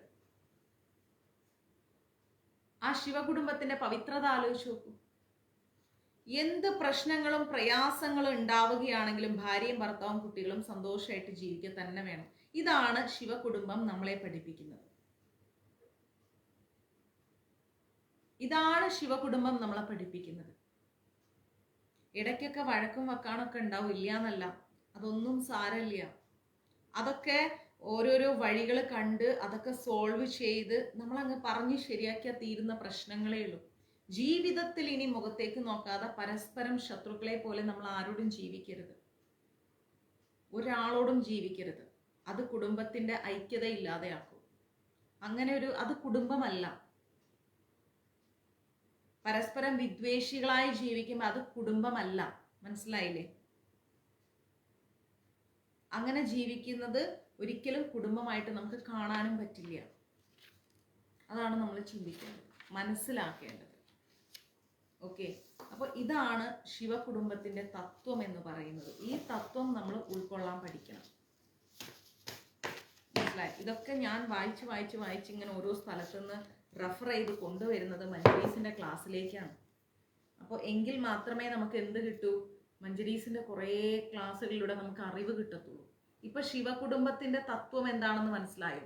ഇനി ആര് ചോദിച്ചാലും ശിവകുടുംബം നമ്മൾ വീട്ടിൽ വാങ്ങി വെക്കുമ്പോൾ ആ ശിവസങ്കല്പം എന്താണ്, ശിവതത്വം എന്താണെന്ന് ചോദിച്ചാൽ നമ്മൾ അറിഞ്ഞിരിക്കണം. അല്ലാതെ മഹാദേവന്റെ ഫോട്ടോ വാങ്ങുമ്പോൾ കാശ് കൊടുക്കണം, പാർവതി ദേവിയുടെ ഫോട്ടോ വാങ്ങുമ്പോൾ കാശ് കൊടുക്കണം, ഗണപതി ഭഗവാന്റെ വാങ്ങി കൊടുക്കണം, നമ്മുടെ എന്താ പറയുക സുബ്രഹ്മണ്യ സ്വാമിയുടെ വാങ്ങുക, അങ്ങനെ 4 ഫോട്ടോയ്ക്ക് കാശ് കൊടുക്കണ്ടല്ലോ, 4ഉം കൂടി ഒരു ഫോട്ടോയിൽ കിട്ടുമല്ലോ എന്ന് പറഞ്ഞല്ല വാങ്ങേണ്ടത്. ശിവകുടുംബത്തിന്, ശിവസങ്കല്പത്തിന് ഒരു തത്വമുണ്ട്. ആ തത്വത്തിന്റെ അടിസ്ഥാനത്തിലാണ് നമ്മൾ ഇത് വാങ്ങി വെക്കുന്നത്. ഓക്കെ, അപ്പൊ ഇതൊക്കെ മനസ്സിലാക്കുക. ഇതൊക്കെ നമ്മൾ എന്ത് ചെയ്യുക? മറ്റുള്ളവർക്ക് പറഞ്ഞു കൊടുക്കുക. അങ്ങനെയാണ് നമ്മൾ ഇങ്ങനെ ഭക്തിയിൽ ഡെവലപ്പായി വരുന്നത്. സ്വയം ഉൾക്കൊള്ളുക, വഴക്കും വക്കാണോ പ്രശ്നങ്ങളും ഇല്ലാതെ പോവുക. ഇങ്ങനെ കുഞ്ഞു ഡിഫറെൻ്റ് ആയിട്ടുള്ള അറിവുകൾ മഞ്ജരീസിൻ്റെ ക്ലാസ്സിൻ്റെ ഇടയിലൂടെ ഇനി ഇങ്ങനെ നിങ്ങളെ തേടിയെത്തും. അപ്പം മാക്സിമം ക്ലാസ് ഷെയർ ചെയ്യാം. ഭക്തിയും ആത്മീയതയും അതുപോലെ ഈ ഒരു ഭൗതിക ജീവിതവും എല്ലാം നിറഞ്ഞതാണ് മഞ്ജരീസിൻ്റെ പ്ലാറ്റ്ഫോം. അല്ലാതെ നമ്മൾക്ക് ഒരിക്കലും ഈ 2026 നമ്മൾ ഫുൾ സന്യാസ ജീവിതം നയിക്കാൻ നമുക്ക് സാധിക്കില്ല. പയ്യെ നമ്മളുടെ ഉള്ളിലേക്ക് ഒരു ആത്മീയത മെല്ലെ കടന്നു വരും. അത് നമ്മൾ എന്ത് ചെയ്യണം? ആ ആത്മീയതയിലൂടെ ശാന്തിയും സമാധാനവും സന്തോഷവും കണ്ടെത്താൻ ശ്രമിക്കണം. ഒരു സ്വസ്ഥത, സമാധാനം, അതാണ് നമുക്ക് വേണ്ടത്. സമാധാനപരമായ ഒരു ജീവിതം. എല്ലാം നേടിയിട്ട് സമാധാനം ഇല്ലെങ്കിൽ ജീവിതം എന്ന് പറയാൻ പറ്റില്ല. അത് മരണത്തിന് തുല്യമാണ്. അപ്പോൾ സമാധാനം ജീവിതത്തിൽ നിലനിർത്താൻ വേണ്ടിയാണ് നമ്മൾ ഇതുപോലുള്ള അറിവുകളെല്ലാം സ്വായത്തമാക്കുന്നത്. ഓക്കെ, നാളെ കഴിഞ്ഞ് മറ്റന്നാൾ നമുക്ക് ഹനുമത് ജയന്തിയാണ്. മഞ്ജരീസിലൂടെ 251 പേർക്ക്, തെരുവിൽ കിടക്കുന്നവർക്ക് നമ്മൾ ഭക്ഷണം കൊടുക്കുന്നു. മറക്കണ്ട, മഞ്ജരീസിലേക്ക് താല്പര്യമുള്ളവർക്ക് മെസ്സേജ് ഇടാം. 10-70 ഭക്ഷണം ഓൾറെഡി ആയി കഴിഞ്ഞു. നമ്മൾ നിരവധി ഫ്രൂട്ട്സ്, അവിൽ നനച്ചത്, വെള്ളം, പിന്നെ ഉണ്ണിയപ്പം, ഇതൊക്കെയാണ് കൊടുക്കാൻ ഉദ്ദേശിച്ചത്. അപ്പോൾ ഒരുപാട് ഹനുമാൻ സ്വാമിക്ക് ഇഷ്ടപ്പെട്ട ഭക്ഷണമാണ് നമ്മൾ കൊടുക്കുന്നത് കേട്ടോ. അദ്ദേഹം ഭയങ്കര ഫ്രൂട്ട്സ് പ്രിയനാണ്. ഹനുമാൻ സ്വാമി എന്ന് പറഞ്ഞാൽ മഹാദേവൻ തന്നെയാണ്. നാളെ കഴിഞ്ഞാൽ ഇനി നമുക്ക് പങ്കുനി ഉത്രമാണ്, ഹനുമത് ജയന്തിയാണ്, പൗർണമിയാണ്, വ്യാഴാഴ്ചയാണ്. ഇതെല്ലാം ചേർന്ന ഒരു ദിവസം നമ്മൾ അന്നം നൽകുകയാണ്. അന്നദാനത്തിൻ്റെ ഒരു ഇമ്പോർട്ടൻസ് ഉണ്ട്. അത് ഇപ്പം പറഞ്ഞാൽ നിങ്ങൾക്ക് പ്രയാസമാവില്ല എങ്കിൽ ഞാൻ ഇപ്പം അന്നദാനം എന്താണെന്ന് പറഞ്ഞുതരാം. എല്ലാം ഒരു 5 മിനിറ്റ് കൊണ്ട് പറഞ്ഞിട്ട് പോവാം. അപ്പം അന്നദാനത്തിൻ്റെ മഹത്വം മനസ്സിലാവും. എന്നിട്ട് ഞാൻ ഓഡിയോ രൂപത്തിൽ ഗ്രൂപ്പിൽ ഇട്ടുതരാം. അന്നദാനത്തിൻ്റെ മഹത്വം പറയുന്ന കഥ മഹാഭാരതത്തിലാണ് ഉള്ളത് കേട്ടോ. അന്നദാനം എന്താണെന്നുള്ളതിൻ്റെ കഥ മഹാഭാരതത്തിൽ പറയുന്നുണ്ട്. എന്താണെന്നറിയോ? കർണനും സുയോധനനും മരണശേഷം സ്വർഗത്തിലെത്തി. ആരൊക്കെ? കർണനും സുയോധനനും കൂടെ മരിച്ചു കഴിഞ്ഞപ്പോൾ സ്വർഗത്തിലെത്തി. 2 പേർക്കും നല്ല വരവേൽപ്പ് കിട്ടി. സ്വർഗത്തിലേക്ക് കാര്യങ്ങളൊക്കെ കിട്ടി. 2 പേരും വളരെ സന്തോഷമായി. 2 ആൾക്കും ഓരോരോ കൊട്ടാരങ്ങളും നൽകി. മനസ്സിലായോ? 2 ആൾക്കും ഓരോ കൊട്ടാരങ്ങളും ഒക്കെ നൽകി. അങ്ങനെ സകല ഐശ്വര്യങ്ങളും ആ കൊട്ടാരത്തിൽ ഉണ്ടായിരുന്നു. ആർക്ക്? കർണനും സുയോധനനും 2 പേർക്കും കൊട്ടാരമൊക്കെ കിട്ടി. 2 പേരും കൊട്ടാരത്തിൽ എല്ലാ ഐശ്വര്യങ്ങളോടും കൂടി ജീവിക്കുകയാണ്. അവിടെ നർത്തകിമാരും എന്ന് വേണ്ട സകല കാര്യങ്ങളും ഉണ്ടായിരുന്നു. കുറച്ചു നേരം കഴിഞ്ഞപ്പോൾ കർണന് ഭയങ്കര ദാഹവും വിശപ്പും ഒക്കെ വന്ന് കർണൻ എന്ത് ചെയ്ത്, എന്താ പറയുക, ഇങ്ങനെ അന്വേഷിച്ച് നടക്കാം. ആ കൊട്ടാരത്തിൽ ഭക്ഷണം എവിടെയെങ്കിലും കിട്ടും, വെള്ളം എവിടെയെങ്കിലും കിട്ടും എന്ന് കരുതി. Thank you Jayaprakash sir. അപ്പം ഇങ്ങനെ അന്വേഷിച്ച് നടക്കുക, എവിടെയെങ്കിലും വെള്ളം കിട്ടും, എല്ലാ സൗകര്യവും ഉണ്ട്, പക്ഷെ വെള്ളവും ഭക്ഷണവും കാണുന്നില്ല. കുറച്ച് കഴിഞ്ഞപ്പോൾ കർണന് മനസ്സിലായി, അയ്യോ ഇവിടെ വെള്ളവും ഇല്ല, ഭക്ഷണവും ഇല്ല, പക്ഷേ ബാക്കിയെല്ലാം ഉണ്ട്, സ്വർണം വജ്രം വെള്ളി എല്ലാം ഉണ്ട്, ഭക്ഷണവും ഇല്ല, ഇതും ഇല്ല, വെള്ളവും ഇല്ല. അപ്പം ആകെ വിശപ്പായി. പക്ഷേ പിന്നെ അവിടെ ആപ്പിളും മുന്തിരിയൊക്കെ ഉണ്ട്. ഇതെല്ലാം സ്വർണത്തിന്റെ രൂപത്തിലാണ്. ഭക്ഷണം കഴിക്കാൻ പാകത്തിലല്ല, ഗ്രൂപ്പിലിടാം. ഭക്ഷണം കഴിക്കാൻ പാകത്തിലുള്ള ഭക്ഷണത്തിന്റെ രൂപത്തിലല്ല ഈ ആപ്പിളും മുന്തിരിയും ഒന്നും ഇരിക്കുന്നത്. എല്ലാം സ്വർണ്ണമായിട്ടായിരിക്കും, സ്വർണവും വെള്ളിയിലൊക്കെ ഇരിക്കുന്നത്. വൈകുന്നേരം ആയപ്പോഴേക്കും കർണൻ അങ്ങ് വിശന്ന് തളർന്ന് ഗതി മുട്ടിയപ്പോൾ കർണൻ എന്ത് ചെയ്ത് കൃഷ്ണന്റെ അടുത്ത് പോയിട്ട് സങ്കടം പറഞ്ഞു. കൃഷ്ണ, എനിക്ക് വിശക്കുന്നു, തിന്നാനും കുടിക്കാനും ഒന്നുമില്ല, ഈ തിന്നാനും കുടിക്കാനും ഇല്ലാത്ത ഇതിനെ എങ്ങനെ ഞാൻ സ്വർഗം എന്ന് വിളിക്കും? ഇവിടെ ബാക്കി എല്ലാം ഉണ്ട്, ആപ്പിളും മുന്തിരിയൊക്കെ ഉണ്ട്, അതെല്ലാം വന്നിട്ട് എന്താണ് സ്വർണത്തിന്റെയും വെള്ളിയുടെയും വജ്രത്തിന്റെയും രൂപത്തിലിരിക്കുന്നു, ഞാൻ അത് എങ്ങനെ കഴിക്കും കൃഷ്ണ എന്ന് പറഞ്ഞു. അപ്പോൾ സുയോധനൻ പറഞ്ഞു, എല്ലാ സൗഭാഗ്യവും ഇവിടെ ഉണ്ട്, പക്ഷെ എനിക്ക് ഭക്ഷണവും ഇല്ല വെള്ളവും ഇല്ല എന്ന് പറഞ്ഞു. ഇത് കേട്ടപ്പോ നമ്മുടെ കൃഷ്ണൻ പറഞ്ഞു, നീ ഭൂമിയിൽ എന്തൊക്കെ ചെയ്തോ അതനുസരിച്ചാണ് സ്വർഗത്തിൽ നിനക്ക് ഓരോ സൗകര്യങ്ങൾ ലഭിക്കുന്നത്. നീ എന്താണോ ഭൂമിയിൽ ചെയ്തത് അതിനനുസരിച്ചുള്ള സൗകര്യങ്ങൾ നിനക്ക് സ്വർഗത്തിൽ ലഭിക്കും. എന്തെങ്കിലും ഒരു ദിവസം ദാഹിച്ചു വരുന്ന ഒരാൾക്ക് നീ വെള്ളം കൊടുത്തിട്ടുണ്ടോ? വിശന്ന് നടന്ന ഒരാൾക്ക് നീ ഭക്ഷണം കൊടുത്തിട്ടുണ്ടോ? കൊടുത്തതെല്ലാം നീ എന്താണ് സ്വർണവും വെള്ളിയും രത്നവും വജ്രവുമാക്കിയാണ്. പിന്നെ എങ്ങനെയാണ് നിനക്ക് സ്വർഗത്തിൽ ഭക്ഷണം കിട്ടുക? നീ ഭൂമിയിൽ ആർക്കെങ്കിലും ഭക്ഷണം നൽകിയിട്ടുണ്ടോ? വെള്ളം നൽകിയിട്ടുണ്ടോ? നീ സ്വർണവും ധനവും എല്ലാം കൊടുത്തു, പക്ഷെ ഭക്ഷണവും വെള്ളവും നീ കൊടുത്തിട്ടില്ല. പിന്നെ നിനക്ക് എങ്ങനെ ഇവിടെ വരുമ്പോ സ്വർഗത്തിൽ ഞാൻ ഭക്ഷണവും വെള്ളവും തരുന്നു ചോദിച്ചു. കർണനാകെ വിഷമിച്ചു. ഭക്ഷണം കിട്ടാൻ ഒരു വഴിയും ഇല്ലേ കൃഷ്ണ എന്ന് ചോദിച്ചു. കൃഷ്ണൻ പറഞ്ഞു, എന്നെങ്കിലും ആർക്കെങ്കിലും അന്നദാനം നടത്തുന്ന സ്ഥലത്തേക്ക് നീ ആ വഴി ചൂണ്ടിക്കാണിച്ചിട്ടുണ്ടോ? അവിടെ ഒരു അന്നദാനം നടക്കുന്നുണ്ട് എന്ന് പറഞ്ഞിട്ട് ആ വഴി നീ ചൂണ്ടിക്കാണിച്ചിട്ടുണ്ടോ? ഉടനെ കർണൻ പറഞ്ഞു, ഉണ്ട് ഉണ്ട് ഉണ്ട് ഉണ്ട്, ഞാൻ കാണിച്ചിട്ടുണ്ട് എന്ന് പറഞ്ഞു. ഒരിക്കൽ സുയോധനൻ അന്നദാനം നടത്തിയപ്പോ ഒരാൾക്ക് ആ സത്രത്തിലേക്കുള്ള വഴി ഞാൻ ചൂണ്ടിക്കാണിച്ചിട്ടുണ്ട് കൃഷ്ണ എന്ന് പറഞ്ഞു. കൃഷ്ണൻ പറഞ്ഞു ചിരിച്ചുകൊണ്ട്, എന്നാൽ അന്ന് ചൂണ്ടിയ ആ വിരൽ നീ ഇപ്പൊ നുണഞ്ഞു നോക്കൂ. നീ ഏത് വിരൽ കൊണ്ടാണോ ഒരു വിശന്ന് വലഞ്ഞ ആൾക്ക് ഭക്ഷണം ചൂണ്ടിക്കാണിച്ചത്, ആ വിരൽ നീ ഒന്ന് നുണഞ്ഞു നോക്കൂ എന്ന് പറഞ്ഞു. കർണൻ ഭഗവാനെ അനുസരിച്ചു. വലത് കൈയിലെ ചൂണ്ടുവിരൽ നുണഞ്ഞ കർണന്റെ വിശപ്പങ്ങ് മാറി. അന്നദാനമുണ്ട് എന്ന് ചൂണ്ടിക്കാണിച്ചപ്പോഴേ ഇത്ര സൗഭാഗ്യമാണ് കിട്ടിയത്. അപ്പൊ അന്നദാനവും വെള്ളവും ഒക്കെ കൊടുക്കുന്ന ഒരാൾക്ക് എത്രമാത്രം സൗഭാഗ്യം ഉണ്ടാവും. അന്നദാന സത്രത്തിലേക്ക് വിരൽ ചൂണ്ടിയ ആ വിരലിന് ഇത്രയും പുണ്യമെങ്കില് അന്നദാനം നൽകുന്നവർക്ക് ഭഗവാനേ നിശ്ചയമാണ്, അല്ലെ? ഭഗവാൻ തന്നെ നമുക്ക് ലഭിക്കും എന്ന കാര്യത്തിൽ തർക്കമില്ല. ദാനങ്ങളിൽ വെച്ച് ഏറ്റവും മഹത്തായ ദാനം ഏതാണെന്ന് ചോദിച്ചാൽ അന്നദാനം മാത്രമാണ്. ഏതൊരു അന്നദാനവും ഏതൊരു സമയത്ത് നമ്മൾ നടത്തിയാലും അതിൻ്റെ ആ ഒരു പരിശുദ്ധിയും പുണ്യവും നഷ്ടപ്പെടില്ല. ഏത് ദാനങ്ങളിലും വെച്ചിട്ട് അന്നദാനത്തെക്കാൾ മഹാത്മ്യമേറിയ ഒരു ദാനവുമില്ല. വിശന്ന് വലഞ്ഞു വരുന്ന ഒരാൾക്ക് അന്നം കഴിക്കുമ്പോഴുണ്ടാകുന്ന ആശ്വാസം, അത് കഴിച്ച ശേഷം ഉണ്ടാകുന്ന സംതൃപ്തി, ആരാണോ അന്നദാനം നൽകിയത് ആ നൽകുന്ന വ്യക്തിക്ക് അനുഗ്രഹമായിട്ട് മാറാണ്, അല്ലെ? മറ്റൊരു ദാനം കൊണ്ടും കിട്ടുന്ന തൃപ്തി ഒരിക്കലും ഏതൊരു ദാനം കൊടുത്താലും അന്നദാനം കൊണ്ട് കിട്ടുന്ന തൃപ്തി ആ ഒരു മറ്റെന്ത് ദാനം നൽകിയാലും ലഭിക്കില്ല. കാരണം എന്താ? ഒരു ദാനം കിട്ടുന്ന ഒരാൾക്ക് തൃപ്തി വരില്ല. എപ്പോഴാ വരുന്നത്? കുറച്ച് ധനം കൊടുത്തു, കുറച്ച് വസ്ത്രം കൊടുത്തു, കുറച്ച് ഭൂമി കൊടുത്തു എന്ന് കരുതാം. ആ വാങ്ങുന്ന ആൾക്ക് ഇനിയും ഒരു കുറച്ചും കൂടി കൊടുക്കാണ് നമ്മൾ. എന്ത്? ഈ പറയുന്ന വസ്ത്രവും ഭൂമിയും സ്വർണവും ഒക്കെ ഇനിയും കൊടുത്താൽ ആൾ ഇനിയും സ്വീകരിക്കും.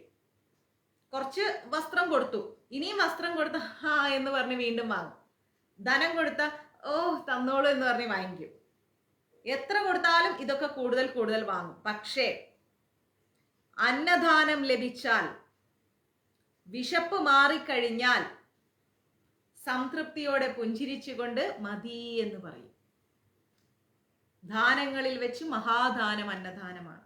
അന്നദാനം ലഭിച്ചാൽ എന്താണ്? മതി. വിശപ്പ് മാറിയാൽ സംതൃപ്തി.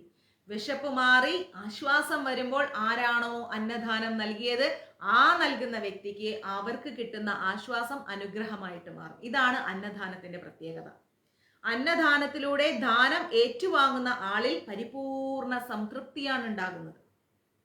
ആരാണോ അന്നദാനം വാങ്ങുന്നത് അവർക്ക് പരിപൂർണ സംതൃപ്തി, അത് ആ കൊടുക്കുന്ന വ്യക്തിക്ക് പരിപൂർണ അനുഗ്രഹമായിട്ട് മാറുകയാണ്. ഈ ഒരു തൃപ്തി മറ്റൊരു ദാനത്തിലൂടെയും നമുക്ക് ലഭിക്കില്ല. അന്നദാനം നടത്തിക്കഴിഞ്ഞാൽ ദാരിദ്ര്യവും കടവും മാറുമെന്നാണ് നമ്മുടെ വിശ്വാസം. അതാണ് വാസ്തവം. നമ്മൾക്കുള്ള കടവും മാറും, നമുക്കുള്ള ആ ഒരു ദാരിദ്ര്യവും മാറിക്കിട്ടും അന്നദാനം നൽകിയാൽ. കൂടാതെ നമ്മുടെ കുടുംബത്തില് നമ്മൾ അന്നദാനം നടത്തിക്കഴിഞ്ഞാൽ നമ്മുടെ കുടുംബത്തില് സമ്പത്ത്, സമൃദ്ധി, ഐശ്വര്യം ഉണ്ടാവും. ഇത് മൂന്നും നമ്മുടെ കുടുംബത്തിൽ വേണം. കാരണം നമ്മൾ ഭൗതികതയിലാണ് ജീവിക്കുന്നത്, അല്ലെ? ജീവൻ നിലനിർത്താൻ ഭക്ഷണം ആവശ്യമാണ്. ഭക്ഷണം ഇല്ലാതെ ഒരാളുടെ ജീവൻ നിലനിൽക്കുമോ? ഇല്ല. ഇപ്പൊ നിങ്ങൾക്ക് തന്നെ എത്ര പേർക്ക് വിശക്കുന്നുണ്ട്? എത്ര പേര് മൊബൈലും വെച്ചുകൊണ്ട് ഭക്ഷണം കഴിച്ചുകൊണ്ട് ക്ലാസ് കേൾക്കുന്നവരുണ്ട്? അപ്പോ ആ ജീവൻ നിലനിർത്താൻ ഭക്ഷണം ആവശ്യമാണ്. അന്നദാനം നൽകുന്നതിലൂടെ ഒരാളുടെ ജീവനാണ് നമ്മൾ നിലനിർത്തുന്നത്. വെള്ളം നൽകുന്നതിലൂടെ ഒരാളുടെ ജീവനാണ് നിലനിർത്തുന്നത്. അതുകൊണ്ടാണ് അന്നദാനം മറ്റു ഏത് ദാനത്തെക്കാളും മഹത്തരമാണ് എന്ന് പറയുന്നത്. ശിവപുരാണത്തിലും അന്നദാനത്തെ കുറിച്ച് പറയുന്നുണ്ട്. എന്താ പറഞ്ഞിരിക്കുന്നത്? ഗജതുരംഗ സഹസ്രം ഗോകുലം കോടിദാനം കനകരചിത പാത്രം മേദിനി സാഖരാന്തം ഉദയകുല വിശുദ്ധം കോടി കന്യാപ്രധാനം നഹി നഹി ബഹുദാനം അന്നദാന സുസമാനം. അതായത് 1000 കൊമ്പനാനകൾ, മനസ്സിലായില്ലേ? 1000 കൊമ്പനാനകൾ, 1000 പടക്കുതിരകൾ, 1 കോടി പശുക്കൾ, നവരത്നങ്ങൾ പതിച്ച അനവധി സ്വർണാഭരണങ്ങൾ, പാത്രങ്ങൾ, സമുദ്രത്തോളം വരുന്ന ഭൂമി, ഇതെല്ലാം ദാനം ചെയ്താലും അതൊന്നും അന്നദാനത്തിന് തുല്യമാകില്ല. ഇതാണ് അന്നദാനത്തെ പ്രകീർത്തിക്കുന്നത്. അതുകൊണ്ടാണ് മഞ്ജരീസ് ഇടയ്ക്കിടയ്ക്ക് അന്നദാനം നടത്തിക്കൊണ്ടിരിക്കുന്നത്. തെരുവിൽ വിശന്നലഞ്ഞ് ഇങ്ങനെ കഷ്ടപ്പെട്ട് മുഖവും എല്ലാം വാടി തളർന്ന് സങ്കടപ്പെട്ട് നിൽക്കുന്നവർക്ക് അന്നദാനം കൊടുക്കുകയാണ്. എത്ര കുടുംബങ്ങളെ വിളിച്ച് നമ്മൾ ഭക്ഷണം കൊടുത്തിട്ടുണ്ട്, എത്ര കല്യാണത്തിന് നമ്മൾ ഇൻവെസ്റ്റ് ചെയ്തിട്ടുണ്ട്, എത്ര ബർത്ത്ഡേ പാർട്ടി നമ്മൾ നാട്ടുകാരെയും വീട്ടുകാരെയും കുടുംബക്കാരെയും ഫ്രണ്ട്സിനെയും ഒക്കെ വിളിച്ച് നമ്മൾ കൊടുത്തിട്ടുണ്ട്. തിരിച്ച് നമുക്ക് എത്ര കുത്ത് കിട്ടിയിട്ടുണ്ട്? ആലോചിച്ച് നോക്കിക്കേ. നമ്മുടെ വീട്ടിൽ നിന്ന് ഭക്ഷണം കഴിച്ചു പോയിട്ട് നമ്മളെ പറ്റി കുറ്റം പറഞ്ഞ ആൾക്കാരല്ലേ? അതാണ് ഈ ലോകം. എന്നാൽ തെരുവിൽ അലയുന്നവൻ അറിയുന്നില്ല ആര് കൊടുക്കുന്നു എന്ന്. പക്ഷെ ഭഗവാൻ അറിയുന്നുണ്ട്. ആ വിശന്ന് വലഞ്ഞ ജീവാത്മാവിന്റെ ജീവൻ നിലനിർത്തിയവൻ ആരെന്ന് ഭഗവാന് കൃത്യമായിട്ട് അറിയാം, ഇല്ലേ? നമ്മൾ ആ വിശന്ന് വലഞ്ഞവന്റെ മുമ്പിലേക്ക് കൊണ്ട് ചെല്ലണം ആ സ്നേഹപ്പൊതി. ഈ സമയത്ത് ഗ്യാസ് ഇല്ല എവിടെയും, കുക്കിങ്ങിന് യാതൊരു നിവർത്തിയില്ല. എങ്കിലും നമ്മുടെ മഞ്ജരീസിന്റെ അന്നദാനം നിലച്ചിട്ടില്ല. ജീവൻ നിലനിർത്താനുള്ള ഭക്ഷണം അതെന്ത് തന്നെ ആയിക്കോട്ടെ, നമ്മൾ അതും വെള്ളമായിട്ട് ചെല്ലുന്നുണ്ട്. അത് കാത്തിരിക്കുന്ന എത്ര പേരുണ്ട്? രാത്രി സമയങ്ങളിൽ വിശന്ന് ഗ്യാസ് കയറി ഉറക്കം വരാതെ കൊതുക് കടിയേറ്റ് നിവർത്തിയില്ലാതെ ഇരിക്കുന്നവന്റെ മുമ്പിലേക്ക് ഒരു പൊതിയായിട്ട് നമ്മൾ ചെല്ലാണ്. അതിലെന്താണെന്ന് പോലും ചോദിക്കാതെ നന്ദി പറയുന്ന എത്ര പേരുണ്ട്? നമ്മൾ ലൈവിലൂടെ സ്ഥിരം കാണുന്നില്ലേ? ഇത്രയും വലിയൊരു അന്നദാനത്തിന്റെ മഹത്വം നമ്മൾ മനസ്സിലാക്കിക്കൊണ്ട് വരുന്ന ഹനുമത് ജയന്തിക്ക് നമ്മൾ 251 പേർക്ക് നമ്മൾ സ്നേഹപ്പൊതിയുമായിട്ട് തെരുവിലേക്ക് ഇറങ്ങുകയാണ്. അതിൽ 10-70 ഭക്ഷണപ്പൊതി ഓൾറെഡി ആയിക്കഴിഞ്ഞു. ഇനി നമുക്ക് കൊടുക്കാം. പ്രധാനപ്പെട്ട ദിവസങ്ങളിലെല്ലാം മഞ്ജരീസ് അന്നദാനം ചെയ്യുന്നുണ്ട്. നമ്മുടെ പിറന്നാള്, വിവാഹ വാർഷികം, മറ്റ് ഏത് സന്തോഷ നിമിഷങ്ങളാവട്ടെ, നമ്മളിൽ നിന്ന് വേർപെട്ടു പോയവരുടെ ഓർമ്മ ദിവസങ്ങളാവട്ടെ, 10 പേർക്കെങ്കിലും, ഏറ്റവും 10 പേരുടെ ഞാൻ പറയാറില്ല, 11 മിനിമം എന്നല്ല, 10 കൊടുക്കുന്നവർ 11 കൊടുക്കാൻ പറയും. ഒരാൾക്കെങ്കിലും നമ്മൾ മഞ്ജരീസിലൂടെയോ നിങ്ങളുടെ സ്വതന്ത്രമായിട്ടോ അന്നദാനം ചെയ്യുക. അന്നദാനത്തിന്റെ മഹത്വം മനസ്സിലാക്കുക. അന്നം ഒരിക്കലും വേസ്റ്റ് ചെയ്യാതിരിക്കുക. വെള്ളവും ഭക്ഷണവും ഒന്നും നമ്മൾ കളയാതിരിക്കുക. മനസ്സിലായോ? ഒരിക്കലും അത് കളയരുത്. മഹത്വം മനസ്സിലാക്കണം. മഹാഭാരതത്തിലും ശിവപുരാണത്തിലെല്ലാം അന്നദാനത്തിന്റെ മഹാത്മ്യം നമ്മൾ കേട്ടതാണ്. അതുകൊണ്ട് അന്നദാനം മഹാദാനമാണെന്ന് ഓർക്കുക. हरे कृष्णा, सर्वम कृष्णा अर्पणमस्तु। प्रभुपाद की जय, गुरु महाराज की जय, राधा पवन पुरेशन की जय। ओम श्री मात्रे नमः। हर हर महादेव।